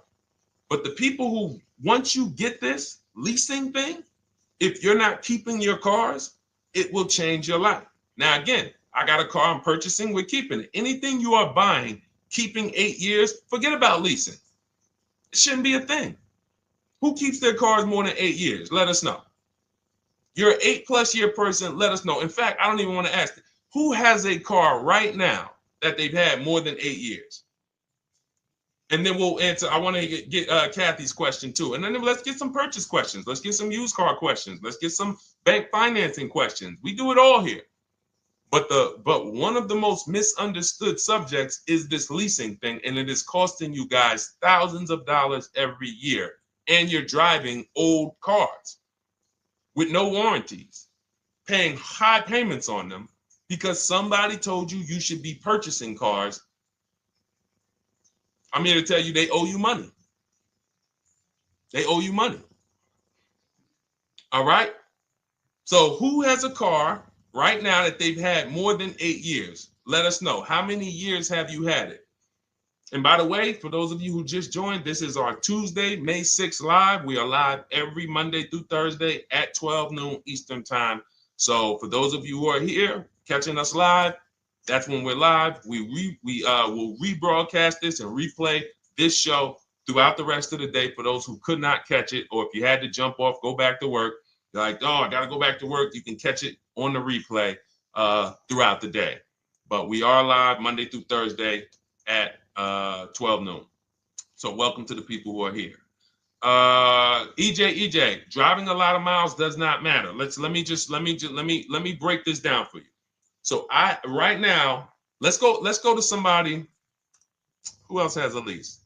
Let's look at, because who's heard with leasing you can't drive too many miles? Who's heard that, right? Type me if you've heard that. Let's go. Type me if you heard that. Come on, where's the locked in people at? I see Kathy, I see EJ, I see DJ Ant Nice, I see XP. All right, I see Mr. Slim. Welcome to the community. I see Rhonda. All right, where are the locked in people? Instagram, where we at? Locked in. All right, dang, I see you. Jamel. All right, perfect. So, Sherry, I see you. Sherry Baker on TikTok. So you've heard, oh, you can't drive a lot of miles with a lease. Let's be clear here. You choose the mileage on your lease. It's not selected for you. In fact, the only time it is selected for you is if you don't realize you choose it. That's the only time they're going to choose your mileage for you. If you go in and you do something like, hey, work me up a lease deal, they're probably going to work you up a 10,000 mile a year lease deal. And they're probably going to say, hey, you need $3,000 down, and this is going to be your payment. And next thing you know, it's a high lease, and it's just terrible. Happens all the time. We tell people how to quote us. First payment due at signing, taxes and fees in the payment. So now let's look at a lease, and let me show you what it would look like. So this is Val Boss Lady. She's in our Shop with Deshone program. Everything that you guys know that we're talking about here, if you're like, hey, I really, really want to go deeper, I want the step-by-step, the blueprint, that's my digital book, Cars from Home, 7 Steps to Saving Time, Money, and Avoiding Dealerships. Normally $97. You get a welcome offer. It's 30 minutes because I want to see you win, and you get 75% off for 30 minutes. If you go to my TikTok bio, Instagram bio, YouTube comments, Facebook comments, click those links, and then click that one that says $24 welcome offer. 30 minutes only. Reward for taking action. You have everything we teach. Below market leases, below market purchases, used cars, bank bidding war, making banks and credit unions bid, all of that, $24. You can, somebody emailed me yesterday, said, I'm $15,000 up with what I've learned from you already. And so if you can get it for $24, you can save tons of money for the rest of your life on a $24 investment. In this case, Val's in she's more of a wants to do it with me type. Videos, checklist, she doesn't want to read. That's our Shop with Deshone, do it with me program. I coach people. And so she gets a deal on this particular car. Same information, by the way. Not better information here than the book. It's just different learning styles. So she gets a $51,000 electric vehicle, 2025, beautiful vehicle. She's paying 1.16. So her payment on this car, on this $51,000 car, let's continue to make sure we understand the price of these cars. $51,000 car, her payment is $591, no money down. Now, some of you might say, wow, if I got $591, I'd probably put like $3,000 down, bring it down to $499. You could do that. That's how we can do that because she already got an incredible deal. Then we're just determining how we want to structure our payment. And thank you for everybody sending me gifts. I appreciate you. Thank you for all the badges. I don't take it for granted. And thank you for everyone who's hit the like button. Those of you who are double tapping the screen. Every time you hit something on TikTok, you like it, you double tap the screen, you keep running those likes up. We appreciate you. It does matter. It helps spread the word. So let's say Val she's a high mileage driver like EJ. Let's say, EJ, how many miles per year do you drive? 20,000, 25,000? Let us know. I'm gonna show you why. In my book, I have 2 strategies for high mileage drivers. I'll tell it to you guys right now. How many miles a year do you drive, EJ? 25,000, 20,000? Those are both high. Let us know. Or if anybody, else, because, anybody else who's a high mileage driver, let us know. How many miles? 26. All right. Thank you, EJ. So let's just round that to 25 for now. Let's just round that to 25. So let's say instead of her $591 payment for a $51,000 car, now you could shop for a $30,000 car and you can have a 1% payment. If it was, a similar deal, you'd be paying $300 a month. In her case, she has a $51,000 car. She probably wanted a nice SUV that looks beautiful, that some other people are paying $1,000 a month for. She's paying $591. But if she wanted to bump it up to 15,000 miles a year, she'd be paying another $30 more per month. She'd be paying $620. Now, if she wanted to bump it up to 20,000 miles per year, she'd be paying probably another $80, $90 per month. So she'd probably be paying $700 to drive 20,000 miles per year.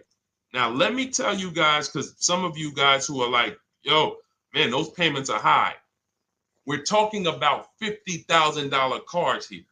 So if you were shopping for a $30,000 car or $35,000 car, naturally, if we took the same exact numbers, let's take a $35,000 car, 1.16 lease.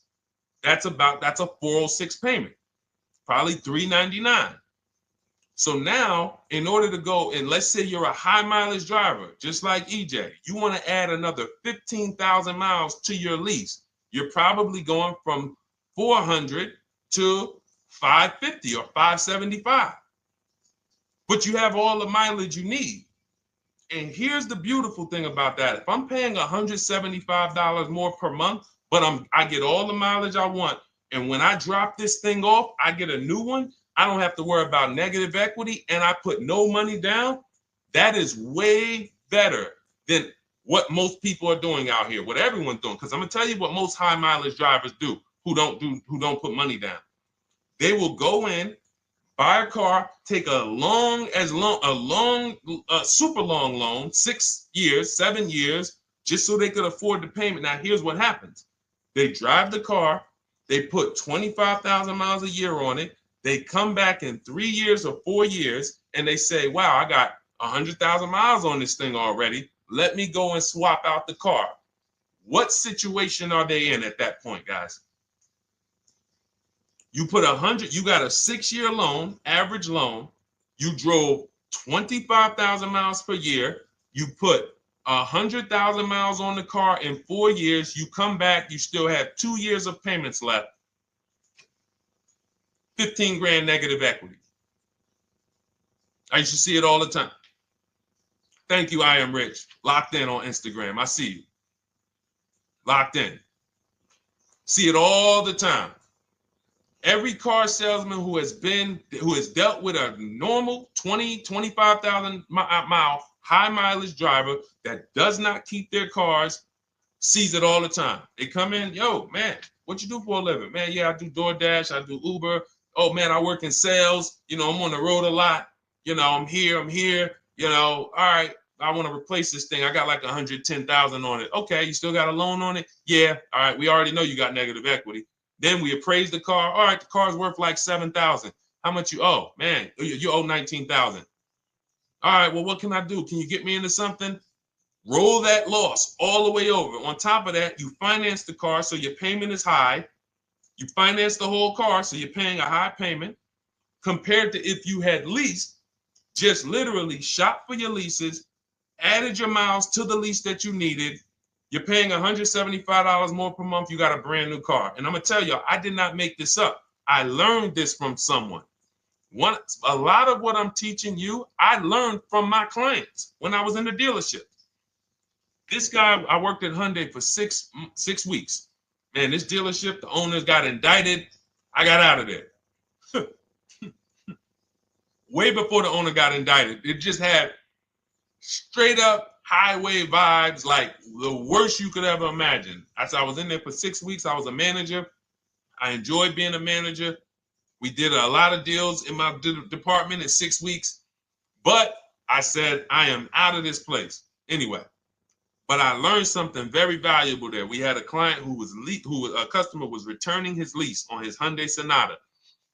Guy comes and I'm grounding the lease. I'm doing the paperwork for him. He has 72,000 miles on the car. 72,000 miles. I said, how the heck? I said, you lease this? He said, yeah, I always lease. That's all I do. He said, I used to buy my cars every single time I came.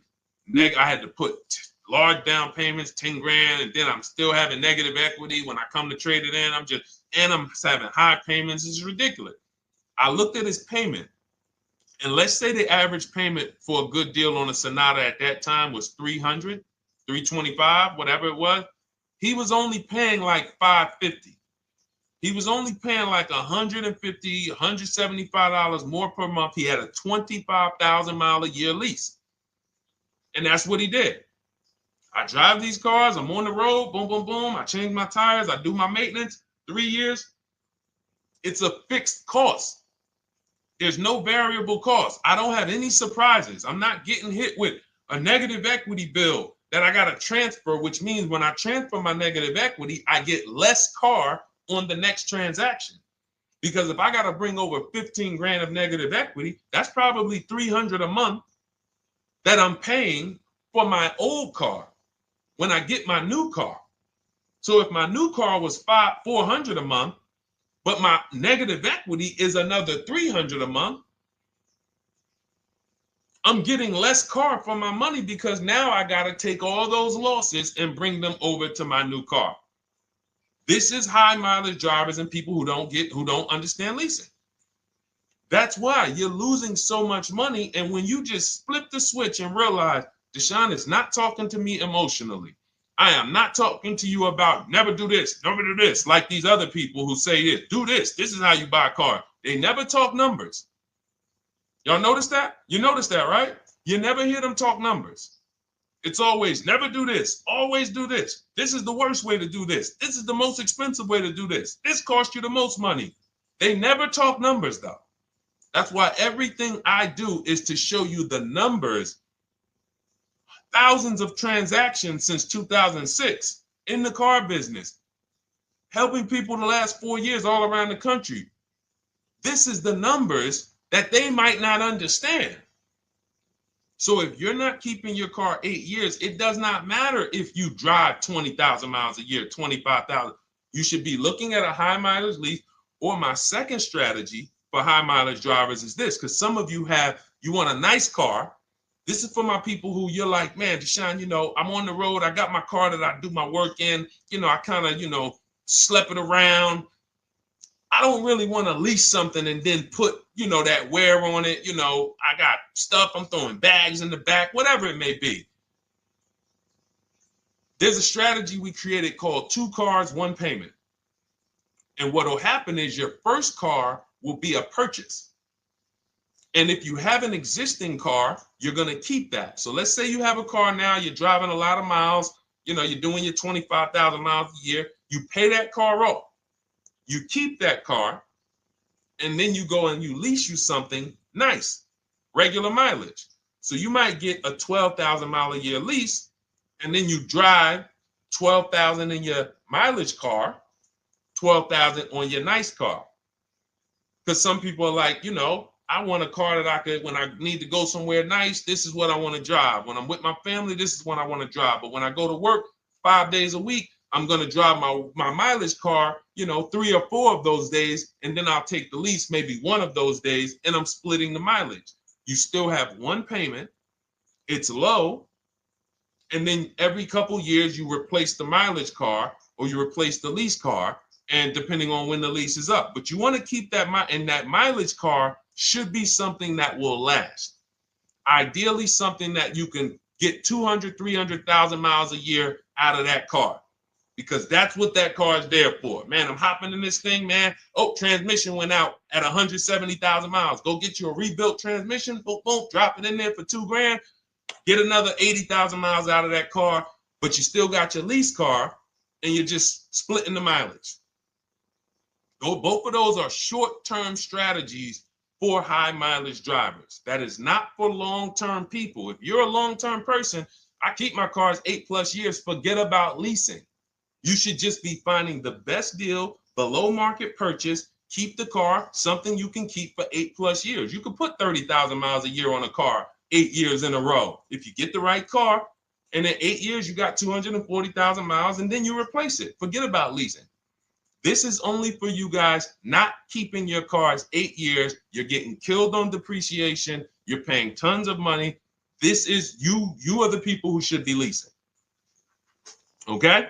So everything we're talking about this is the Cars from Home system. We teach this. I'm not freestyling this. This is in my book, digital book, Cars from Home, 7 Steps to Saving Time, Money, and Avoiding Dealerships. We have two strategies for high mileage short-term drivers, 1 strategy for high mileage long-term drivers.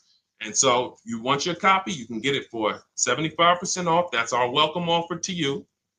As a 30 minutes welcome. Thanks for being here. I want to reward you. If you want everything we teach in a step-by-step way, go grab your digital copy. It's in my TikTok bio. It's in my Instagram bio. Click those links. We also got a link in the YouTube comments and the Facebook comments. Grab your copy. And make sure as soon as you purchase, screenshot the thank you page. You're going to see thank you for your purchase. screenshot this page because it has my support team's email on there. And then there's a link for you to open the book right there. You can save it right to your computer or right to your phone. Okay. But and we also have a special for those of you who are like Deshone. What about that, video checklist and coaching program? That's lifetime access to my video checklist. You're like, maybe Deshone, I don't really read. I like step-by-step videos. And also, I want to be in your Facebook group. We have 1,600 people before you that are in that group. 2,300 people that are shopping with us that have a lifetime access to our video checklist. We have a $200 special for that welcome offer. And so I'm always about rewarding people for taking action with a special offer. It's limited time though. And so get in where you fit in. All right, let's keep it going. Thank you, Corey. Said amazing knowledge. Thank you. And I'm glad I saw somebody said that's a great idea with the 2 cars. Thank you. It's a great idea. All right. You've convinced me to lease my next vehicle. Awesome. Awesome. Does your service shop for lease terms on the car? Absolutely. If you qualify for done for you, that means you just want to relax. That means we only shop for new cars and leases for people, new purchases and leases. And you have to have a FICO score over 670. But yes, here is a market report that we prepared for a client. Let me put on do not disturb. Here's a market report we prepared for a client. Okay, so I showed you that that's an Infinity. We didn't even finish that. We had just started for this client. But this is, do I have one here? No. Do I have a lease market report here? Yeah, right here. So that's an example of what a Kia, this is a particular Kia lease where their best offer was a 1.27 offer. Now, here's how you know you found the bottom of the market.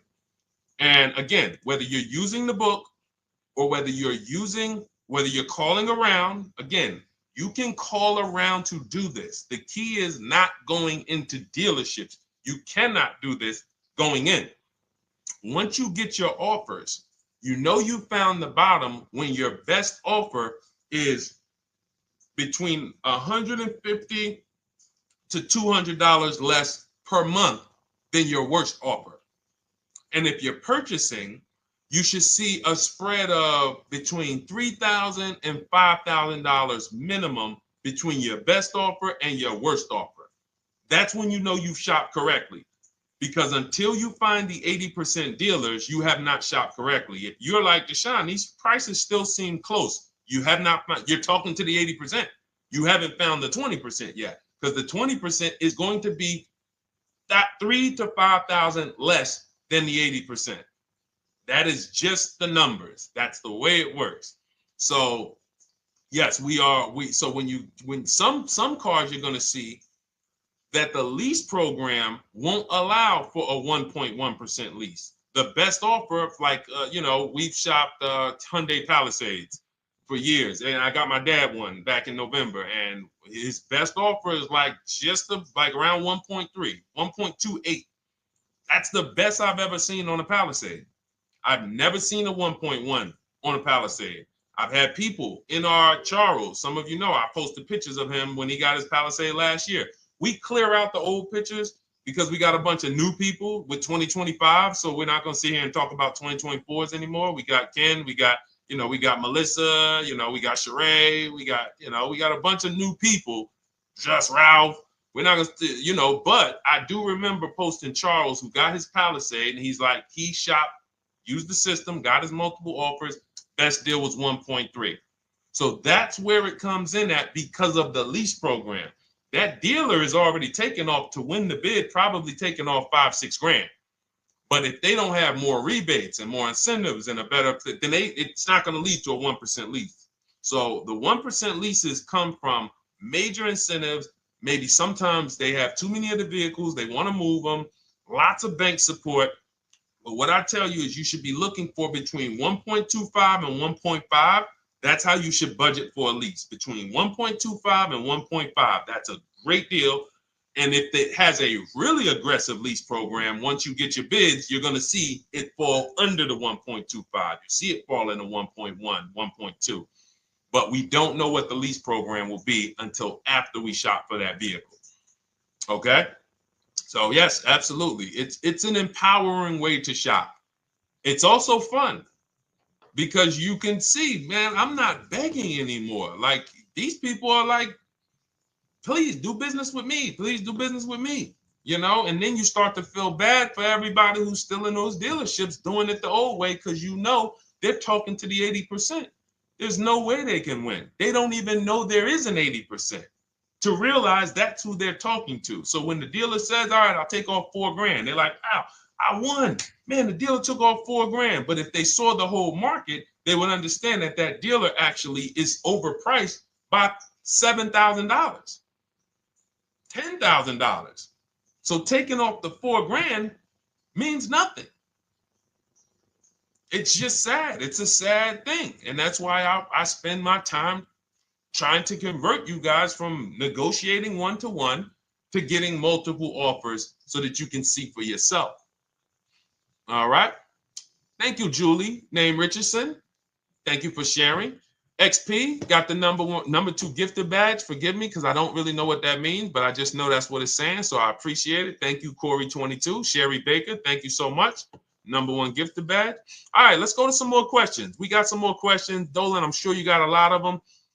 And what I'm going to do for the rest of the broadcast is just try to do rapid fire questions and answers. Okay. And if you guys want me to go deeper on any particular subject, then just feel free to say, hey, could you go deeper on that? How do you get a car loan with bad credit? Well, we have a resource. It's not our company. We have nothing to do with them. But we always try to stay up to speed on who's financing people with bad credit, because the goal is you don't want a dealer controlling your financing. Somebody just came up to me. He's a neighbor. He's like, aren't you in the car business? I said, well, yes and no. He's like, well, listen, I got a connected Acura. Anybody you send me, they get anybody approved, I'll give you $1,000. I said, okay, cool. Thanks for the information. For them to give me $1,000 just for sending the customer, and he's also a middleman, he's not a salesman, how much money are they making on the customers? If they're going to give me $1,000 just for sending someone with bad credit to them, how much are they making on the deal? Arms Reach, congratulations. Just got my book. You use it when, please send me your email testimonial. Well, as you use it, just as you do your equity assessment, everything, email me. Congratulations. How much are they making? We can imagine, right? If they're giving me $1,000 just for bringing them the customer. So this is what happens when you let the dealership control the loan. Because why do we separate? All right, I'm gonna break something down I call the 3 pillars of great car deals. Three pillars. You can't get a great car deal without maximizing each pillar. And some of y'all that have been with us for 3 years, y'all already know the 3 pillars. First, who you buy your car from. Second, who you get your loan from. Third, who you sell your old car to. That's 3 separate transactions. The car business has trained you guys to give them all 3. All 3. The car business has trained you guys to give them 3 transactions. Anytime you purchase the car, who's done this? Be honest. Purchased the car from a dealership, sold them your old car, in which case you call it a trade, and they got you your loan. Who's done this? 3 transactions in one. Why do we know these are 3 transactions? One, there's competition. People want to buy your car. It's okay, Corey. That's that. Thank you for being honest. That's how we change. The reason why we know that these are 3 transactions because there's people who want to compete in every one of them. There are people who want to buy your car. That's why step 2 in our book, we never trade. We get offers from CarMax, Driveway, Carvana, AutoNation, Car Gurus, Kelly's Blue Book Instant Cash Offer. It's a bid. We just had someone sell their lease. Miss Hickman, she sold her lease, made $4,700 selling her lease. CarMax won the bid. Drove the car for 3 years, had equity. She dropped her lease off. They gave her $4,700. Won the bid. That's one pillar. Second, who I'm going to get my loan from if I'm getting a loan. Those of you who are paying cash or leasing, this is not a pillar. But we need to bid out our loan. We had a great talk yesterday on our show yesterday where I asked, who do you guys get your loans from? Most people said the bank, the credit union, the dealership. One person said the right answer, whoever gives me the best APR. That's the right answer. And then we have who we buy our car from. There's banks and credit unions that want to compete for our loan. There's multiple dealers who want to compete to sell us a car. So we can't get a great deal until we have bid out each pillar. And that's why when we have bad credit, if we let the dealer now control, this dealer has a car. We didn't bid out that car to find out, is it a great price? Now they're also giving me the loan and they're charging me 25%. We didn't bid that out to see, is that the best loan I could get, even with my bad credit? Is that the best loan I can get? So the key, what you want to do first if you have bad credit is I'm online looking for anyone who will finance me with bad credit separate from the dealer. I'm not going to Carvana.com and saying, hey, you can get a car with us you can get a loan with us as long as you buy a car from us. You're mixing the transactions. You're taking away my ability to get bids.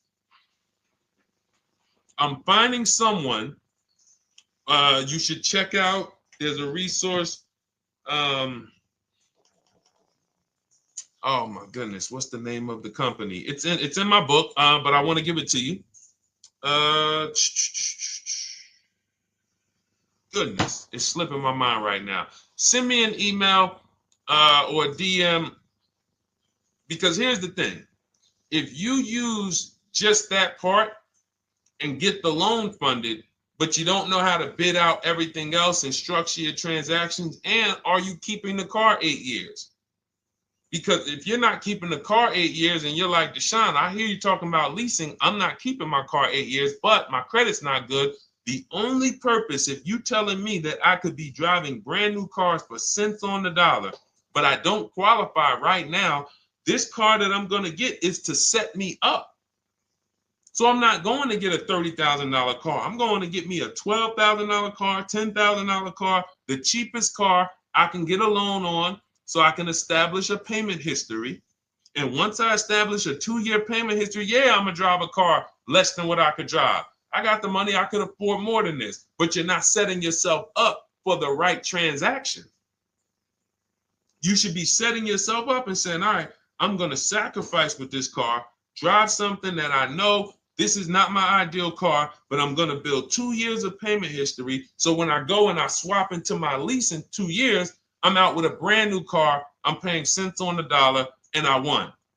But it was a plan. It was a long-term plan. This is the second most expensive purchase of your life. You can win every single time, or you can lose and set yourself and your family back 5 to 10 grand each car or more. Every time you get a car, it's 5 to 10 grand more you're coming out of your family's bank account than what could have. Then you got the car breaking down. Now you got tow trucks, all because you don't have an actual plan you're rolling out. And that's what I see a lot of people do with bad credit. Oh man, I got bad credit. I'm just going to go and get me something. I could afford $600 a month. And they go and buy the most expensive car. But because 25% interest is on the loan, they're not getting the most car for their money. Now, 3 years down the road, they're going to pay the high payment, still have negative equity because the interest is so high. And then they go and swap and do it again. And because the payment's so high and the car is older, because they want something fancy, but they really can't get that because, again, the interest is high. That's eating into their budget. Now they're going 3 years down the road. They missed 3 payments. They were late 3 times, so they're no closer to leasing. Credit's still bad. This is disaster. So if you're a long-term person, I break it down for you guys into two groups of people: long-term, short-term. Long-term high mileage driver, short-term high mileage driver, different plan. Long-term bad credit person, short-term bad credit person, different plan. If I'm a long-term person with bad credit, here's what I'm doing: finding the absolute best car I could find, getting bids, either new cars or used cars. We got the strategies for both. You can use the marketplaces, cars.com, Car Auto Trader. We got a whole strategy for how we find used cars, but you find that car, you pay your loan of 20%, 19%, 18%, if that's the best you can get. Because here's what you're going to do. In 2 years, you're not swapping into a lease. In 2 years, you've established a payment history, you fixed your credit, and now what are we going to do? You got a quality car. You're not thinking about trading it. You're not thinking about replacing it. You're like, man, this is my car. It's a great car. I'm just paying daggone 20% interest. What do I do now after 2 years? Now that my credit is good because I got a quality car, dependable car, I'm focused on fixing my credit over 2 years. What am I going to do after 2 years? Anybody?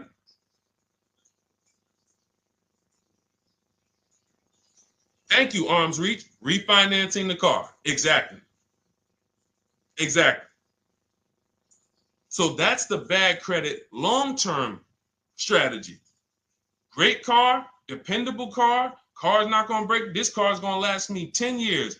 Right now, when I bought it, 20% interest rate. That was where my credit was. But I worked on my credit. Boom. I'm a 690 now. I'm a 720 now. I'm refinancing that into a short-term, into a shorter-term loan, and I won. Pay this thing off, and I'm going to keep it. Nothing to talk about leasing. Leasing only comes into play where the 8-year rule is concerned. I'm not keeping this next car 8 years. I should be setting myself up to lease, or I should be leasing.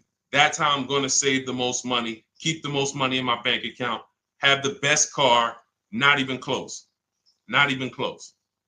All the wins for the purchasers are after 8 years.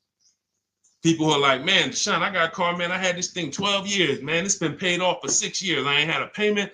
I love it. Long-term purchaser. You won. You won.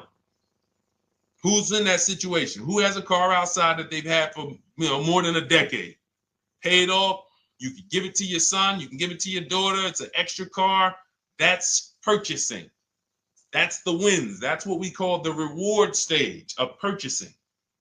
But you got to get there. All right. All right. Let's go. A lot more questions. We got probably another 20 minutes. We'll stay on. So let's keep it moving. But again, Lynn Buzz. That's the company. Lend, Lendbuzz. They started, I started seeing them about 18 months, 2 years ago, and they were loaning to people with, international students, people who didn't have credit. You want to try to find a place that will fund you independent of the dealership.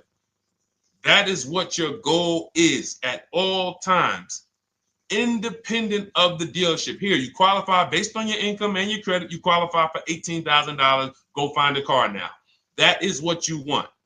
You don't want people mixing the bank loan with the car and two pillars that they are controlling. We're controlling the price of this car. We're controlling your interest rate. We don't want that. Yep, exactly, Cindy. For those who just joined, this is our Tuesday, May 6th live. We do these lives Monday through Thursday at 12 noon, so you can tell your friends, family.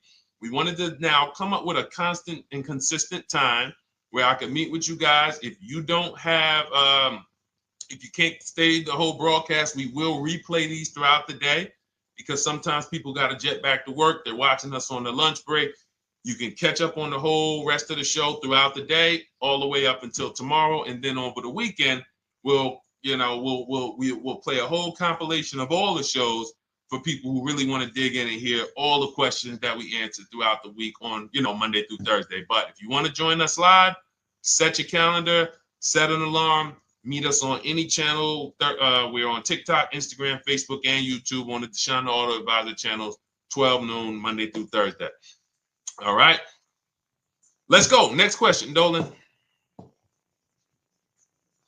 All right. What are your thoughts on purchasing used versus new? It's a great question, Kathy. For me, it's a matter of budget and values.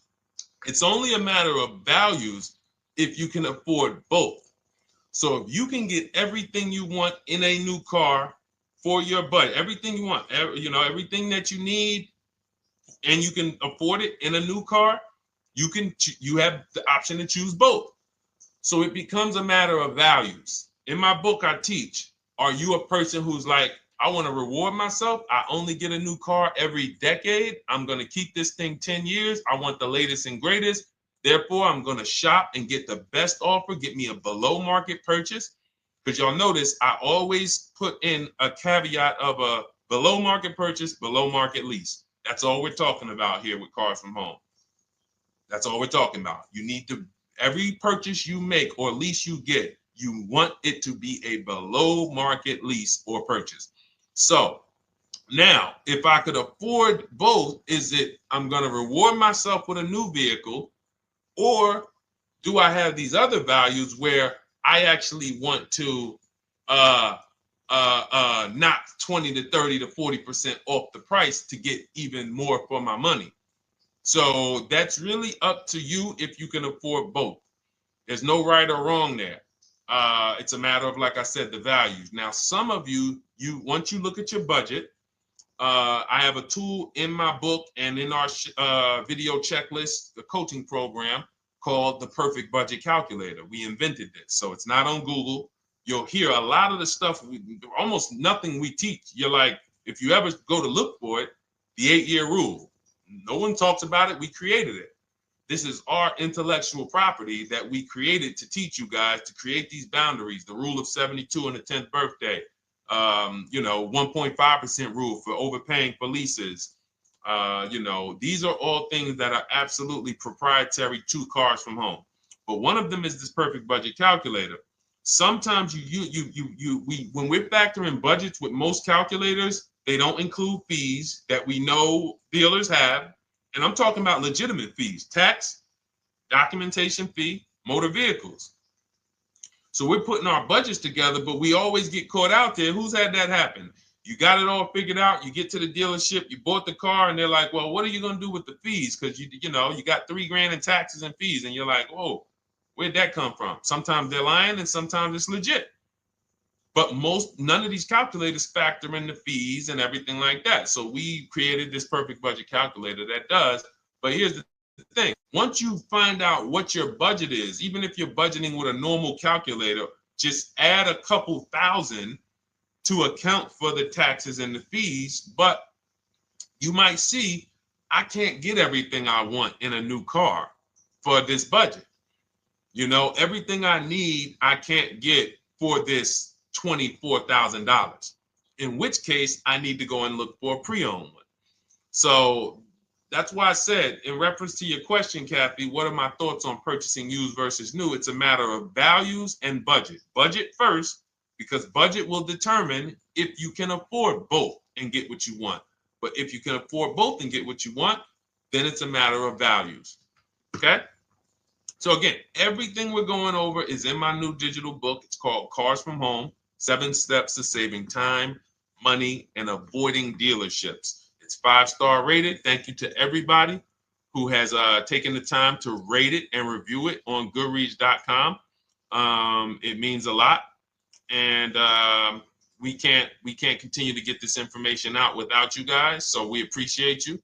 And you can get your copy instead of $97, you can get your copy for $24 as part of our welcome offer. So that's 75% off. If you go to my link in my TikTok bio, Instagram bio, the YouTube comments, and the Facebook comments, we have a link there for you guys. And you can grab it. It's a digital book, so you don't even have to wait. It'll be in your inbox by the time you jump off the stream. But make sure when you get it, you screenshot that thank you page, because it has my support team's email. Sometimes you may be rushing, you're trying to get back to the stream and you type your email in wrong.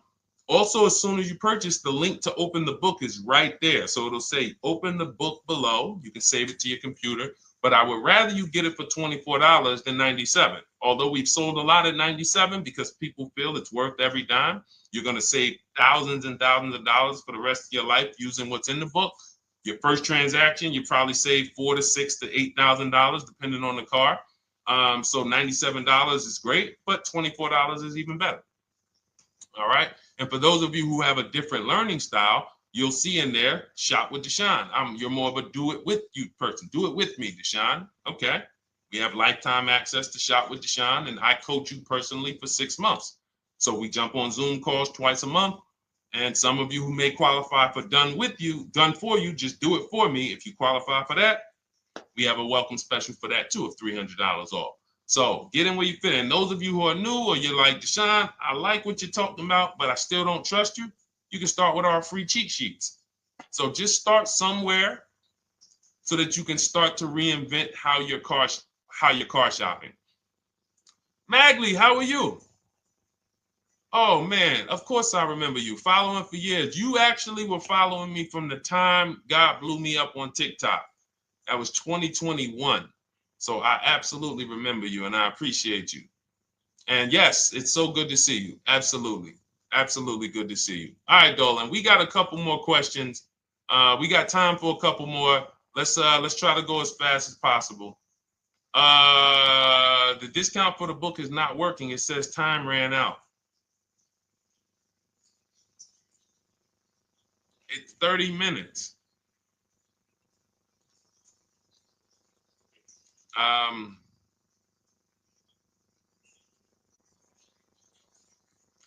don't know. I don't know. Y'all help me out. I don't know what to do with that. I'm sorry. If the welcome offer for $24 was not really 30 minutes, then that means I'm just lying to you. You know what I mean? I'm just like, oh yeah, it's 30 minutes, but come back in 2 hours and it'll still be, you know what I mean? It's, start with the cheat sheets. You know what I'm saying? Like start with the cheat sheets. Get yourself your free cheat sheets, and start there. And when you feel better about working with us in some capacity, you go to the next step. Start with the free cheat sheets. All right, let's go, Dolan. So I'm a new driver. Should I be looking to be an 8-year person or a lease person? Well, I'll tell you this. I got 3 young adults. 2 my daughter, my daughter who's 18, my niece who's 20, and then a young man that I, basically like a son to me who's in the Navy and he's 21. Well, he'll be 21 this year. So he's 20. Now, they all called me in the last 3 months because my daughter's getting her license. My daughter didn't call me. She's getting her license in the next, in June. And we've all talked about this. How should I get this car? Now, my situation when I was 22, I'd already bought a $500 Mitsubishi Eclipse. Transmission went out on me probably after 6 months. And then I bought a buy here, pay here car. This is before I got into the car business. I got into the car business, I was 22, working for Pontiac GMC Buick. So I get this buy here, pay here car. It was a quality Chevrolet Cavalier.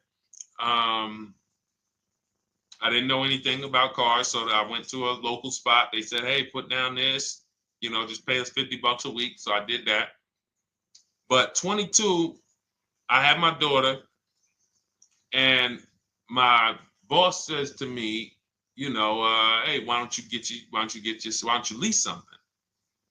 And I was already selling cars, but I just didn't think, could I even, qualify for a lease? I don't even know what I was selling them, but I'm just literally doing what most salesmen do. All right, he wants to lease. All right, what's the payment? Yeah, tell him it's this. All right, perfect. They said it's that. Oh, that's a little too high. All right, they said it's a little too high. All right, so that's what I was doing. I didn't really understand anything. That's most car salesmen. So I end up getting a Pontiac G6. I'm 22. I paid $256 a month. Now, it would have been less, but I didn't get a tier 1 approval because I didn't have, I think my credit was like mid sixes at that point. And you know, you really want to be over 670 to get most of the tier 1 approvals. But it would only raise my payment maybe 25 bucks. Wasn't a lot. Now I'm 22. I'm driving a brand new 2007. It's still 2006. 2007. I'm pulling up, brand new car, full warranty, $256 a month. At the same time, I have a friend, got a vehicle, Toyota, financed it, went in. She had, you know, we had our, she had a young child, a little older than us, maybe 1 or 2 years older than us. And then she goes and she purchases a car, $500 a month. She didn't get ripped. That's what a $20,000, $22,000 car costs. She got a Corolla, $500 a month. We're 22. Plus insurance. This is enough to break a young person, young family. I'm paying $256, she's paying $500. That right there. When I tell people that story, it's amazing to me how many people will say, Deshone, when I got my first car, my parents took me out. We financed this car. We financed this. I was paying $400, $500, $600 a month. Whether the parents were paying some of it, or they were paying some of it, or they were paying all of it. Thank you, Kathy. Appreciate you sharing. So this is what all of them, all three, well, 2 of them. I don't know about the young man. Because his parents.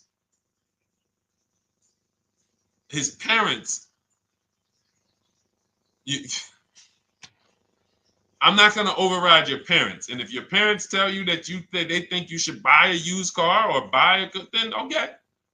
But I'm just telling you, when you see my daughter and you see my niece pull up in brand new cars and they have low payments and they don't have to worry about getting stranded on the road, hey, call the tow truck. Do we still have a warranty on this thing?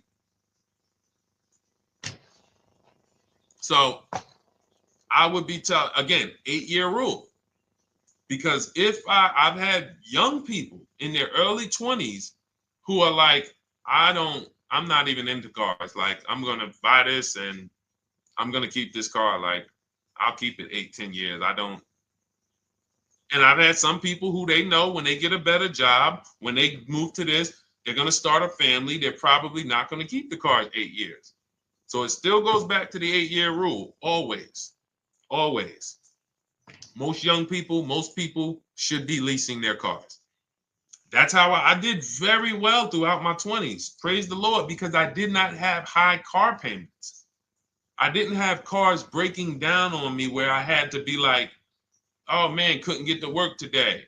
Not many 20-year-olds, 23-year-olds are keeping cars 8 years. So when you're putting them in used cars, you're really setting them up for failure in a lot of cases, compared to if they were just leasing, getting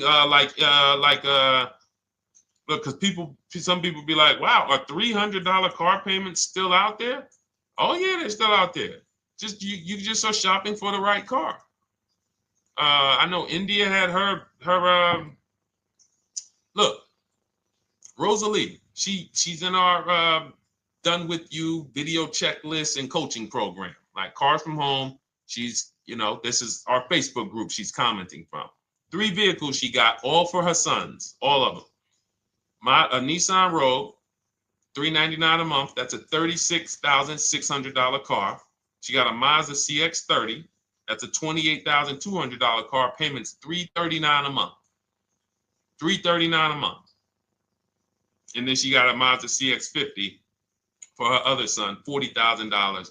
On top, we haven't even talked about the equity and leases and selling leases and, you know, really maximize her equity, because she said she got $6,700 selling 2 of the old leases. $6,700. Drove the cars for 3 years, had equity, bid it out, sold 2 of them, $6,700. You're probably like, Deshone, I didn't even know you could sell a lease. My question is, how much has that cost you? So when you're looking at investing in anything we're doing, be it my book, be it Shop with Deshone, our video checklist and coaching, be it our Done For You program. One thing that we do covers everything. Your first deal, if you're moving, you're gonna be like, shoot, I got everything I just invested back times 10. That's what we hold ourselves accountable to. Just her equity alone, she made $6,700 selling 2 cars. Didn't even know I could sell leases, and I just put $6,700 in my pocket selling 2 leases. Whoa. So $300 payments. Those would be perfect cars for young people. $339, that's with no money down. Imagine if she wanted to put another $2,500 down, bring the payment down to, $275. This is the way to be moving. And those of you who are getting this, are you getting this? If you're getting this, type some dollar signs. Who's getting this? Who's getting this? Type dollar signs in the chat. Who's getting it? Let's go. Who's locked in? All right. I see you, Mario. I see you, Dane. I see you, Terry Carter. I see you. Who's getting this? Who else is getting it? Who else is locked in?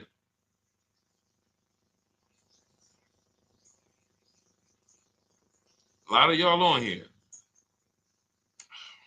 Listen. I see you, DJ and Nice. I see you, Arms Reach.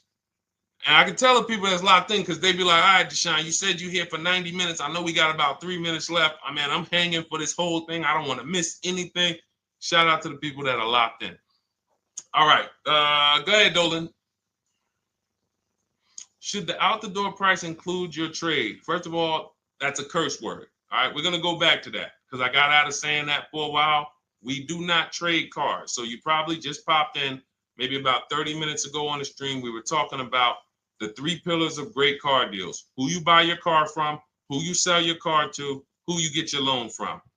You in order to get a great deal, a below market deal, you must get a great deal from each one, which means you bid out each one. I bid out, got multiple offers for who I was going to buy my car from. I got multiple offers for who I was going to get my loan from. I got multiple offers for who I was going to sell my car to. I bid out everything, therefore I got my great deal. If you bid out this, but you don't bid out this, and somebody you get an interest rate of 7.1 when you could have got an interest rate of 5.2, you lost $2,000.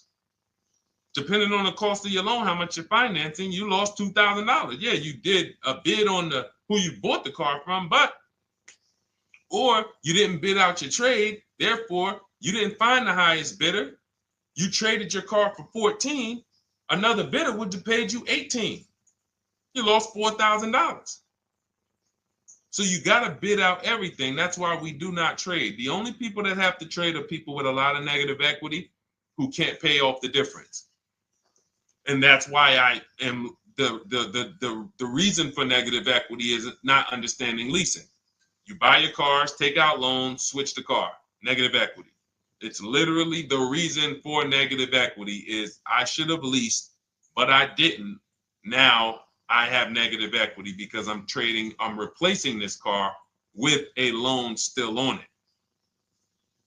So out the door price will not include your other car. And if I was trading a car, then yes, the out the door price would include the trade.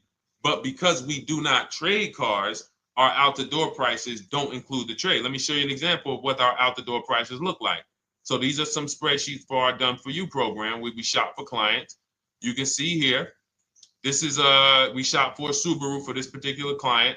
In this case, look, and you can see the MSRPs for this car is an inexpensive car, $27,000, $26,000. Look at the out the door prices, 29, 30, 30, 29, 29. These are all out the door prices with the taxes and fees. So you can see these dealers are giving either no discount or a little discount. 27 out the door price is 30,000. But look at the winner. Look at the winner. This particular dealer won the bid at this particular time They're not going to win the bid all the time. In this particular case, they needed the unit. $27,900 is the MSRP. Out the door price is $27,463. The out the door price is lower than the MSRP. How? Because they took off almost $4,000 in discounts. Almost $4,000 in discount. So every time you shop for your used cars or new cars, this is how you should be shopping. If you're not leasing, this is how you should be shopping. I'm getting multiple offers, out the door prices, comparing who gave me the best offer. Who gave me the best offer? Oh, look, Daniel Thompson said, D, I'm bidding out to sell my car and got a $4,000 swing from the lowest to the highest bid. This is the people who you listen. If I can bring them on and have them talk, they would be talking to y'all about how different this is. I didn't bring you here on a Tuesday afternoon, or you're not watching this. If you're watching the replay later on Tuesday, or maybe, Wednesday morning, we go live at 12 noon, Monday through Thursday. So we replay the show just for everyone who missed it. You can send all your friends, family, go to Deshone the Auto Advisor's pages, watch the replay from today's show. But they know this is, I didn't bring you here to talk to you about hundreds of dollars. We are talking thousands of dollars at all times. There is never anything that we talk about that is hundreds. Let someone else talk to you about how you can save a couple hundred more per month. We might be talking about hundreds per month. That might be the only time we're talking about hundreds, $200 per month. But other than that, which equals thousands. We're not here to figure out how we're going to save $50 this month. No, this is big, huge money. So thank you, Daniel. Thank you for tapping in with that information. So, all right, listen, guys. Everything we teach is in a step-by-step format, because when it's not step-by-step, you'll get overwhelmed.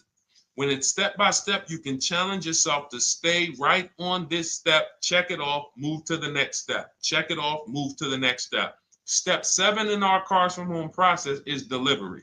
Step 6 is paperwork. Step 1 is the most important question, which is the 8-year rule. It's literally called the most important question.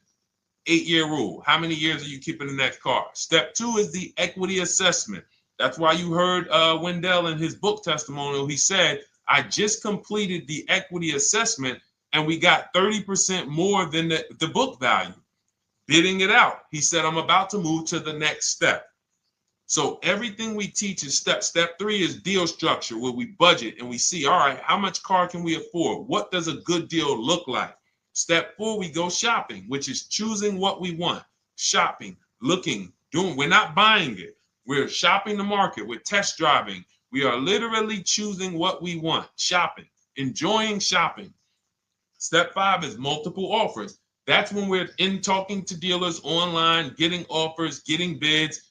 Step 6 is paperwork and protection, to make sure that the offer we got is legit. We tied it up. Paperwork is right. We go over extended warranties, tire and wheel, maintenance plans. Do we need them? Key protection. Do we need any of this stuff? And step 7 is delivery. It is a step-by-step path. That is how people win. They're not coming into some college to learn how to be a car salesman or to learn everything I know. No, it's a path. So if you want the blueprint in book form, that's my digital book, Cars from Home, 7 Steps of Saving Time, Money, and Avoiding Dealerships. Normally $97, part of our 30-minute welcome offer. You can get yours for $24 in my TikTok bio, Instagram bio, the YouTube comments, and the Facebook comments. Click those links and then click the special $24 welcome offer. It's good for 30 minutes. And you'll save 75%. If for those of you who are like, Deshone, what about that video checklist? That is our Shop Done With You program. Cars from Home, done with you. You get lifetime access to everything we teach, all our below market videos, and it's short videos. I want you guys getting cars in 90 minutes. 90 minutes. Not shopping. The shopping might take you longer. Deciding what you want, you might be doing that for 2 months. But once you decide what you want, I want you to be able to get below market deals in 90 minutes. That's how I do it. We're not hours and hours to get these car deals. Some of these deals we make in literally 45 minutes over a 3-day period. So that is how we do it. And you'll have access to our coaching program. We do Zoom calls twice a month, first and third Wednesday. And you have a Facebook group with 1,600 people in it that have come before you in the last 3 years. And then for those of you who qualify for shop with done for me, just do it for me, Deshone. New cars and leases only. Credit score has to be over 670 FICO. Book a call with our team. Let's see if we can help you. All of those have welcome specials. The book is 75% off welcome special. Shop with Deshone is $200 off welcome special for 48 hours. And done for you is $300 off for 72 hours. All welcome specials for people to say, all right, I'm taking action. I'm going to take advantage of a lower investment for taking action immediately. And for those of you who you're still new here, you're like, Deshone, I like the information, but I need to get, can I get some free advice first? Let me test out some free advice. You can, of course, go download our cheat sheets, and that's there as well. All of that is in the Cars from Home Toolkit. So always a pleasure. We will be back tomorrow, 12 noon. Please mark your calendars, tell your friends, bring a friend, and we'll continue to, we'll continue to do what we do and try to make sure you guys have everything you need to win every car you get. I want you sending pictures with the numbers. You know you've done it right when every car you get, you have pictures with the numbers. You know people who purchase cars all the time, all post their pictures. Hey, had to upgrade. Oh, just got this. Hey, had to treat myself. Oh, watch it now. But you never see the numbers because they really are not confident in the numbers. They don't want to talk about the numbers. Everybody who shops with us, whether you're getting our book, whether you're using our stuff, and sometimes people who they piece together my social media videos and they'll get it done. But they are sending the numbers. Look at what I paid for this car. Not only did I get a great car, but look at the deal I got on the car. That's when you know, all right, you understand this thing. All right, have a great day, y'all. See you tomorrow. And if you couldn't make the whole broadcast, feel free to watch the replay. We'll be replaying it throughout the day until tomorrow's show. All right, have a great day, y'all. Thank you. God bless you.